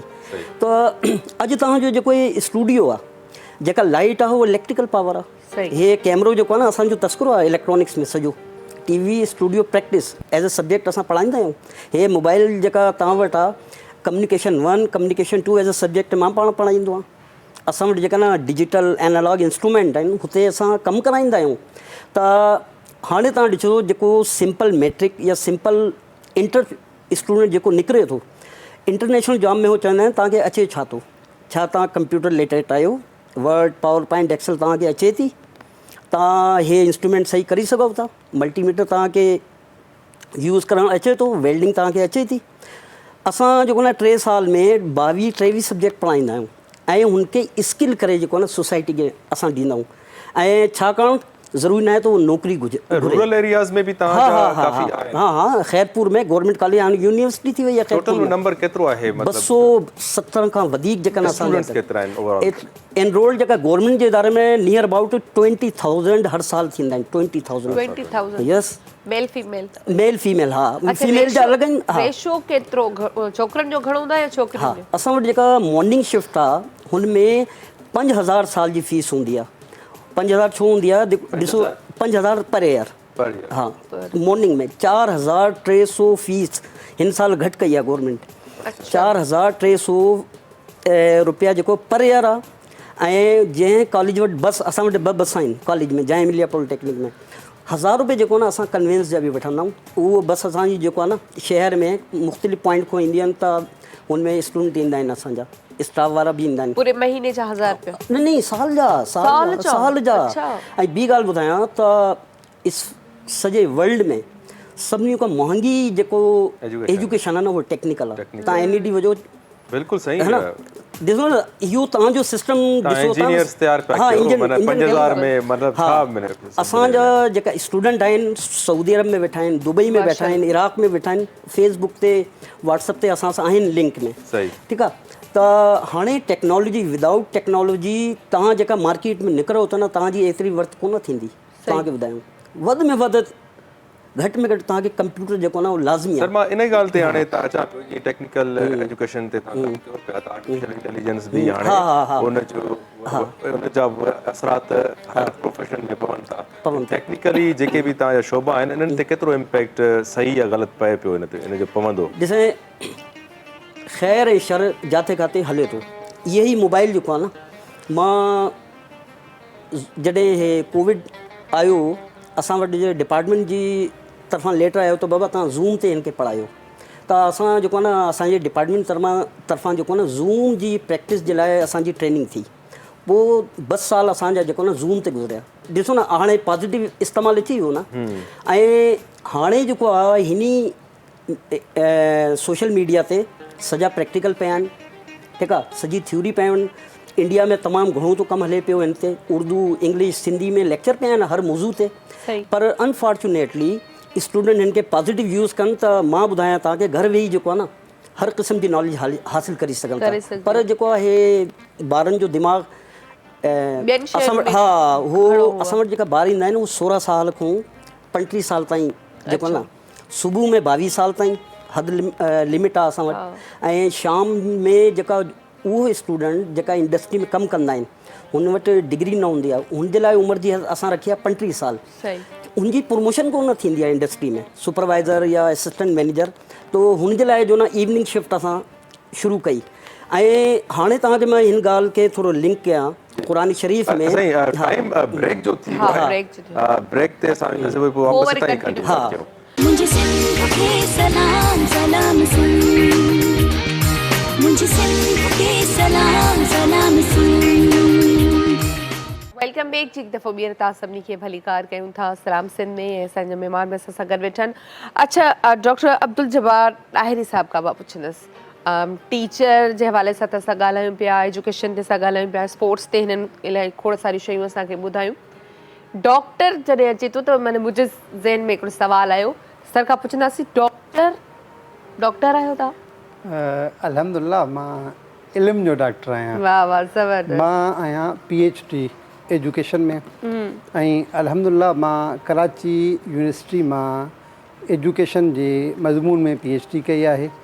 ऐं जेके माण्हू PhD कंदा आहिनि त उन्हनि खे डॉक्टर ऑफ फिलासफी कराईंदो आहे। कल्ह हिकिड़े मूंखे व्हाट्सएप ते बि मैसेज मोकिलियो ऐं प्लस में हुन फेसबुक ते बि लॻायो त हिकिड़े तरफ़ आहे डॉक्टर ऑफ फिलासफी, ॿिए तरफ़ उनखे फिलासफी जी ख़बर ई कान्हे, छो जो खोड़ सारा अहिड़ा डॉक्टर हूंदा जेके PhD हूंदा। जीअं मिसाल तौरु मां मज़मून जा नाला नथो वठां मथां कंहिंखे बुरो लॻे, त उन मज़मून में त PhD करे विया हूंदा, पर हुननि फ़लसफ़ो पढ़ियो ई कोन हूंदो। जॾहिं हुननि फ़लसफ़ो पढ़ियो ई कोन्हे त हुननि खे कहिड़ी ख़बर त फ़लसफ़ो आहे छा। सो जेको तव्हां साल पुछा कयो, मां गुज़िरियल साल सेप्टेंबर में, ही सेप्टेंबर हले पियो, PhD कई कराची यूनिवर्सिटी खां। ऐं अल्हम्दुलिल्लाह इहा मुंहिंजी महिनत 10 सालनि जी महिनत जो नतीजो हुयो, जो मूंखे Karachi university J board of studies जेको आहे उन मूंखे जेको आहे बोर्ड ऑफ रिसर्च स्टडीज़ उन मूंखे PhD जी डिग्री जारी। ज़बरदस्त। ऐं जीअं तव्हां ॻाल्हि कई त अॻियां डॉक्टर लॻाए छॾींदा आहिनि, पर जीअं तव्हां ॻाल्हि कई त उन मज़मून त लिखी छॾियो या पढ़ी छॾियो, पर फ़लसफ़ो न पढ़ियो ई कोन। त काफ़ी डॉक्टर बि इहे हूंदा आहिनि त जेके चवंदा आहिनि असां डॉक्टर त आहियूं, डॉक्टर त ठीकु आहे, हिकिड़ा हूंदा आहिनि फिज़िशियन, ॿिया असांजा सर्जन वग़ैरह, पर डॉक्टर हिकिड़ी बीमारी जो आहे इलाज ॿी बीमारी जो करे थो। इहे बि थी चुको आहे, अथई डॉक्टर। पर उहे माना मां इहो सोचां थी त उहे कीअं अची करे स्क्रीन ते वेहनि था, वरी पंहिंजे प्रोफेशन जे बारे में ॻाल्हाइनि था, वरी उन ते मतिलबु तव्हांखे इहा बि सलाह ॾियनि था त असां वटि अचो, जेको तव्हांजो प्रॉब्लम आहे उहो तव्हांजो हल थींदो, प्रॉब्लम ॻाल्हि करण खां बजाए अञा ख़राबु करे छॾींदा। मां हिकिड़ी ॻाल्हि तव्हांखे चवां, इन्हनि जे लाइ छा कजे? मां हिकिड़ी ॻाल्हि तव्हांखे चवां इन मामले में। मुंहिंजो असां 12 जून ते फैमिली शिफ्ट कई आहे कराची, अच्छा, ऐं मुंहिंजी 21 सालनि में पहिरियों दफ़ो मां ईद कराची में कई जो असां फैमिली शिफ्ट कई। त मुंहिंजे वालिद साहब जी तबियत ख़राबु थी, मां इस्पताल जो नालो न वठुसि, एथिकली सुठी ॻाल्हि कान्हे। सही। असां मुंहिंजे वालिद साहब खे हिते सूरु थियो त उहा हुनखे बि ख़बर हुई हुनखे सूरु छो थो पवे, असांखे बि ख़बर हुई सूरु छो थो पवे, पर सूरु वधी वियो हुनजो, मूंखे इस्पताल वठी वञ। सही। असां जीअं इस्पताल पहुतासीं त हुनखे उल्टी अची वई, उल्टी सां हू 90% सेट थी वियो। सही। त पोइ डॉक्टर ठीकु ठाक टेस्टूं लिखी ॾिनियूं। मां वालिद साहब खे चयो त टेस्टूं कोन था करायूं। सही। वालिद साहब चयो टेस्टुनि खे छॾ, हिकिड़ो अल्ट्रासाउंड करायूं था। असां अल्ट्रासाउंड करायो, अल्ट्रासाउंड में आयो त पिते जी पथरी आहे। हाणे जॾहिं असां ॿिए डॉक्टर खे ॾेखारियो ऐं ॿिए ॾींहं ते ख़बर पई त हू जिन अल्ट्रासाउंड कयो उहे ना तजुर्बेकार हूं, उनजे करे अल्ट्रासाउंड क़ाबिल भरोसा कोन्हे। वरी उन ई अस्पताल मां ॿियो अल्ट्रासाउंड करायोसीं, उन में पिते में पथरी आई। पिते जी पथरी अचण खां पोइ वरी सिटी स्कैन जी तरफ़ डॉक्टर वठी आहे, सिटी स्कैन कराईसूं, उन में आयो त ख़ुदा न ख़ास्ता कैंसर आहे। पिते जी पथरी छुटी, हाणे अची वियासीं कैंसर ते, ऐं डॉक्टर थो चवे त बाबा तव्हां अॼु ई दाख़िल थियो त बायोप्सी कयूं, बायोप्सी कयूं। जेके मां चयो बाबा असां, पोइ वरी मूंखे चई तूं प्रोफेसर आहीं? मां चयो हा। चयो बसि बसि बसि बसि तूं कंहिं पैनल ते कोन आहीं? मां चयो पैनल ते कोन आहियां। चयो पोइ छॾे ॾे, पोइ तोखां ॻाल्हि करी आहे। उन खां पोइ असां ॿिए डॉक्टर खे ॾेखारियो उन ई अस्पताल में, उन चयो त बाबा नफ़िल वञी पढ़, तोखे कैंसर कोन्हे। हाणे तव्हां सोचियो त हिते जेको मादे में सूरु हुनखे किन सबबनि जे करे थींदो आहे, उहो पिते जी पथरी में कन्वर्ट थियो, उहा ख़तमु थी वई। उहो कन्वर्ट थियो कैंसर में, उहो बि ख़तमु थी वियो। हाणे अल्हम्दुलिल्लाह मुंहिंजो वालिद साहिबु एसाबी तौर ते मज़बूत आहे ऐं अल्हम्दुलिल्लाह असां बि पढ़ियल लिखियल आहियूं, कुझु ॻाल्हियूं सम्झूं था। पर जेको डॉक्टर जो उते बिहेवियर हुयो, यकीन कयो मुंहिंजे वालिद साहिबु लफ़्ज़ इस्तेमालु कया, इहो डॉक्टर आहे या मस्ख़रो आहे। मतिलबु त असां तव्हां वटि आया आहियूं, तव्हां असां खां केस हिस्ट्री नथा वठो, जेका तव्हां असिस्टेंट विहारी आहे उन तव्हांखे 2 लाइनूं लिखी ॾिनियूं आहिनि, ओके तव्हां असिस्टेंट विहारियो, पर तव्हां त वठो न केस स्टडी त वठो न। तव्हां केस स्टडी कयो ई कोन था, डायरेक्ट एॾी वॾी ॻाल्हि था कयो त ख़ुदा न ख़ास्ता कैंसर जो। तव्हां अताई डॉक्टरनि खे त छॾियो ई छॾियो, अताई डॉक्टर त आहिनि ई, मजबूरी में माण्हू वञे थो न, पर जेके एॾी वॾी लेवल ते डॉक्टर वेठा आहिनि, ऐं जॾहिं उन्हनि जो पेशेंट सां इहो बिहेवियर आहे त छा तव्हां पैनल ते आयो त मक़सदु असां कमाइण लाइ वेठा आहियूं? साईं सिधी ॻाल्हि इहा आहे कि जीअं बैंकर खे टारगेट हूंदो आहे त महीने जे एंड में तुंहिंजे अकाउंट में एतिरा पैसा कोई टारगेट पूरो करिणो आहे, त अहिड़े तरीक़े सां डॉक्टर जेके एमरजेंसीज़ में हुजनि या OPD में वेठा हुजनि, हॉस्पिटल जी उन जेके बि हॉस्पिटल तक़रीबन इहो ई हूंदो आहे कि टारगेट आहे कि तव्हांखे हे लैब्स वारो जे थ्रू बि तव्हांखे। मूंखे इजाज़त ॾियो हिकिड़ो, मां हिकिड़ी ॻाल्हि ॿी बि रिमाइंड कयां। जिथे किथे ईअं थींदो आहे त जॾहिं डॉक्टर खे ॾेखारिबो आहे त रिपोर्ट वञी माण्हू ॾेखारे ईंदो आहे। सही, ठीकु आहे। असांखे रिपोर्ट जे लाइ बि फ़ी वरिती वई ऐं रिपोर्ट ॾेखारण लाइ बि ईअं इंतज़ारु कराए वियो जीअं पेशेंट ॾेखारिबो आहे। मां रिपोर्ट जे लाइ 5 कलाक इंतज़ारु कयो, 1000 रुपया फ़ी ॾेई 5 कलाक इंतज़ारु कयो त मां डॉक्टर खे रिपोर्ट ॾेखारियां। थोरो ॾुखनि जी न पुॼाणी आहे, टाइम थी वियो आहे प्रोग्राम जो ख़तमु। सो असांखे टाइम जे सॼो हुनखे करिणो पए थो। खोड़ सारियूं कचहरियूं एजुकेशन जे हवाले सां कयूंसीं, स्पोर्ट्स जे हवाले सां कयूंसीं, अॼु स्पोर्ट्स यूनिवर्सिटी स्पोर्ट्स डे हो, उनजे बारे में बि तव्हां ॾाढियूं सुठियूं ॻाल्हियूं कयूं, इस्लामी हिसाब सां बि तव्हां सुठियूं शयूं कोट कयूं, ऐं असांजी जेको इंफॉर्मेशन में न हुयूं शयूं उहे बि इज़ाफ़ो थियो हुन में। ऐं साईं तव्हां बि सुठो सर्व कयो पिया, ऐं मां यकीन सां चई सघां पियो जेके बि स्टूडेंट्स जेके बि आहिनि ॾिसनि पिया तव्हांखे ऐं इंस्पायर थिया हूंदा ऐं मोटिवेट थिया हूंदा तव्हांजी हिन कचहरी मां। लास्ट में ॾियणु चाहियो, मैसेज को ॾियणु चाहियो एंड में? सिंधियुनि खे तालीम ऐं सिहत जी वॾी ज़रूरत आहे। जेके हिन वक़्तु सिंध में ख़ासि तौर ते मख़सूस ज़िलनि में जेकी कुझु थिए पियो थो, धाड़ा, अगवा, फुरूं, इन जो हल मुंहिंजे वेझो हिकिड़ो ई आहे त उते तालीम आम कई वञे। याने सिंधी वालदेन खे खपे त पंहिंजे ॿार खे तालीम जे ज़ेवर सां आरास्ता कनि, ऐं सभिनी असां सिंधी माण्हुनि खे खपे त पंहिंजनि मिटनि माइटनि दोस्तनि में सहब जो मुज़ाहिरो कयूं। ऐं अॼु जो दौरु जेतोणीकि ॾोकड़ जो दौरु थी वियो आहे, पर रत ते कॾहिं बि ॾोकड़ खे ग़ालिब न अचणु खपे। रत जे रिश्तनि जी पहिरियां अहमियत हुजे, उन खां पोइ कंहिं ॿी शइ जी अहमियत हुजे। हा साईं एजुकेशन जी ॻाल्हि कई, मां चवां था त 4 जेका एलिमेंट आहिनि न, हुन जो टीम वर्क थींदो त ऑटोमेटिक सोसाइटी जेको आहे न, हिकिड़ो मां लेक्चर अटेंड कई इस्लामाबाद में, टीचर, क्लेरिक्स यानी कि उलमा, सहाफ़ी, ठीकु आहे, ऐं इहा जेका माण्हू आहिनि न, क़ौम हिननि खे फॉलो था कनि, टीचर खे फॉलो था कनि, क्लेरिक्स में उलमा इकराम आहे या चर्च जो को पादरी आहे हुनखे आहे, त हे जेका माण्हू जेका आहिनि न, हिन खे रोल मॉडल थियणु घुरिजे। सही, हे रोल मॉडल थींदा त ऑटोमेटिक जेको आहे न सिस्टम, जेको ॿार असांजो स्कूल खां पोइ किथे वेंदो आहे, मज़हबी तालीम जे लाइ मस्जिद में ई वेंदो आहे। सही, ऐं असांजे तव्हांजी उमिरि जा माण्हू छा आहिनि त उहे अख़बार बि पढ़ंदा आहिनि, असांजो कलम, ठीकु आहे, उहो जेको पॉज़िटिव लिखे सोसाइटी जे लाइ, असांजा उस्ताद उहो पॉज़िटिव सोसाइटी जे लाइ, या असांजा क्लेरिक्स उहो, त इहा सोसाइटी ऑटोमेटिक हिन टीम वर्क सां न जेको ख़ुदि ब ख़ुदि पॉज़िटिव थी वेंदी। हिकिड़ो टीचर न सोसाइटी में हर शइ जेको न अहम आहे, वधि में वधि ज़िम्मेदारी हिन 3-4 माण्हू ते आहिनि सोसाइटी जी।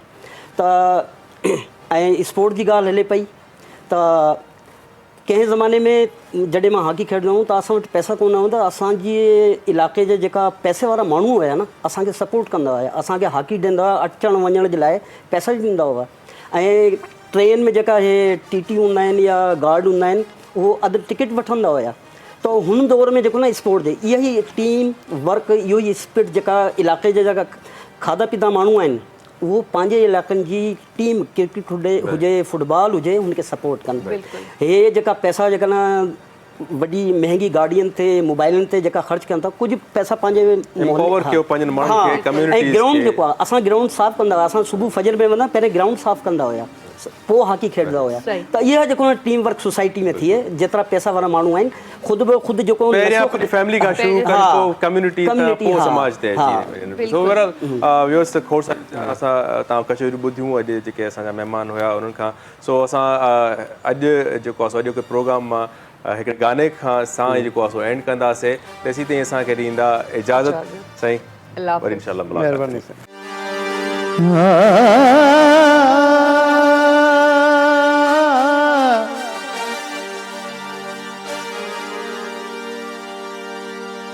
ॾंदण कंदे ॾंद घसन त घसण ॾे, हणी ॾींदे वार छणनि त छणण ॾे, सुरमो पाईंदे अखियूं सड़न त सड़न ॾे, पर सच चवंदे यार रुसे त रुसण ॾे।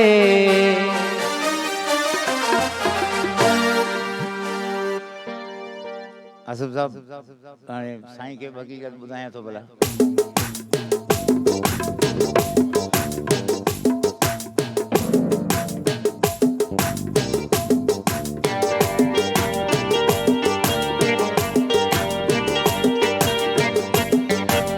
राह वेंदे मुंहिंजे मन खे आवणी वई छोकिरी,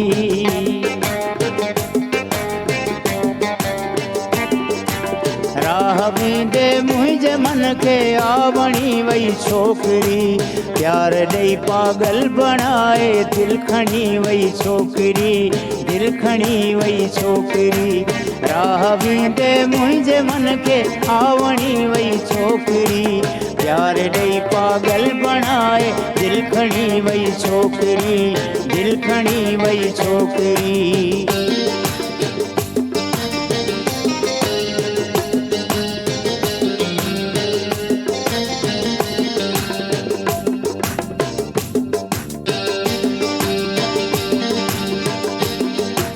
थी वियो मुंहिंजो बदन खुशबू संभाला माल अज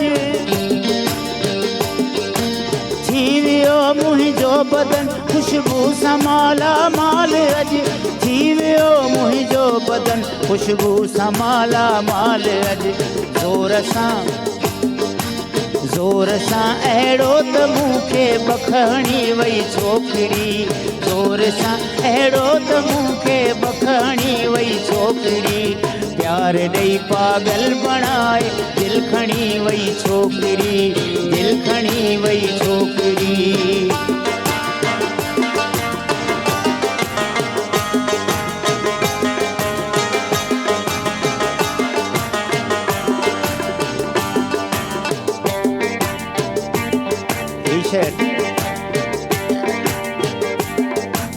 मुंहिंजा विखिरियल वार शायदि कोन थे उनखे बणिया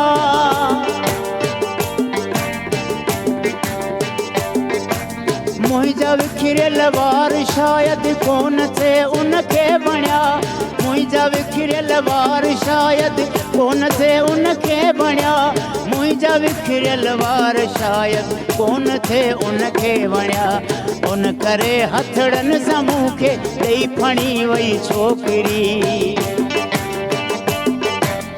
उन करे हथड़नि सां मूंखे ॾेई खणी वई छोकिरी प्यार ॾेई पागल बणाए दिलि खणी वई छोकिरी दिलि खणी वई छोकिरी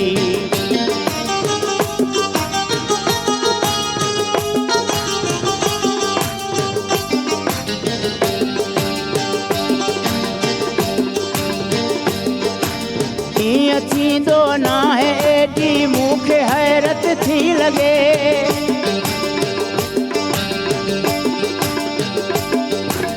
ईअं थींदो नाहे एॾी मूंखे हैरत थी लॻे ईअं थींदो नाहे एॾी मूंखे हैरत थी लॻे चंद मिंटनि में फिरी थी आ घणी वई छोकिरी चंद मिंटनि में फिरी थी आ घणी वई छोकिरी प्यार ॾेई पागल बणाए दिलि खणी वई छोकिरी दिलि खणी वई छोकिरी राह वेंदे मुंहिंजे मन खे आवणी वई छोकिरी प्यार ॾेई पागल बणाए दिलि खणी वई छोकिरी दिलि खणी वई छोकिरी दिलि खणी वई छोकिरी मॉर्निंग शो सलाम सिंध जा तमाम एपिसोड्स ॾिसो हाणे HD क्वालिटीअ में विज़िट करियो असांजो YouTube channel Sindh TV HD।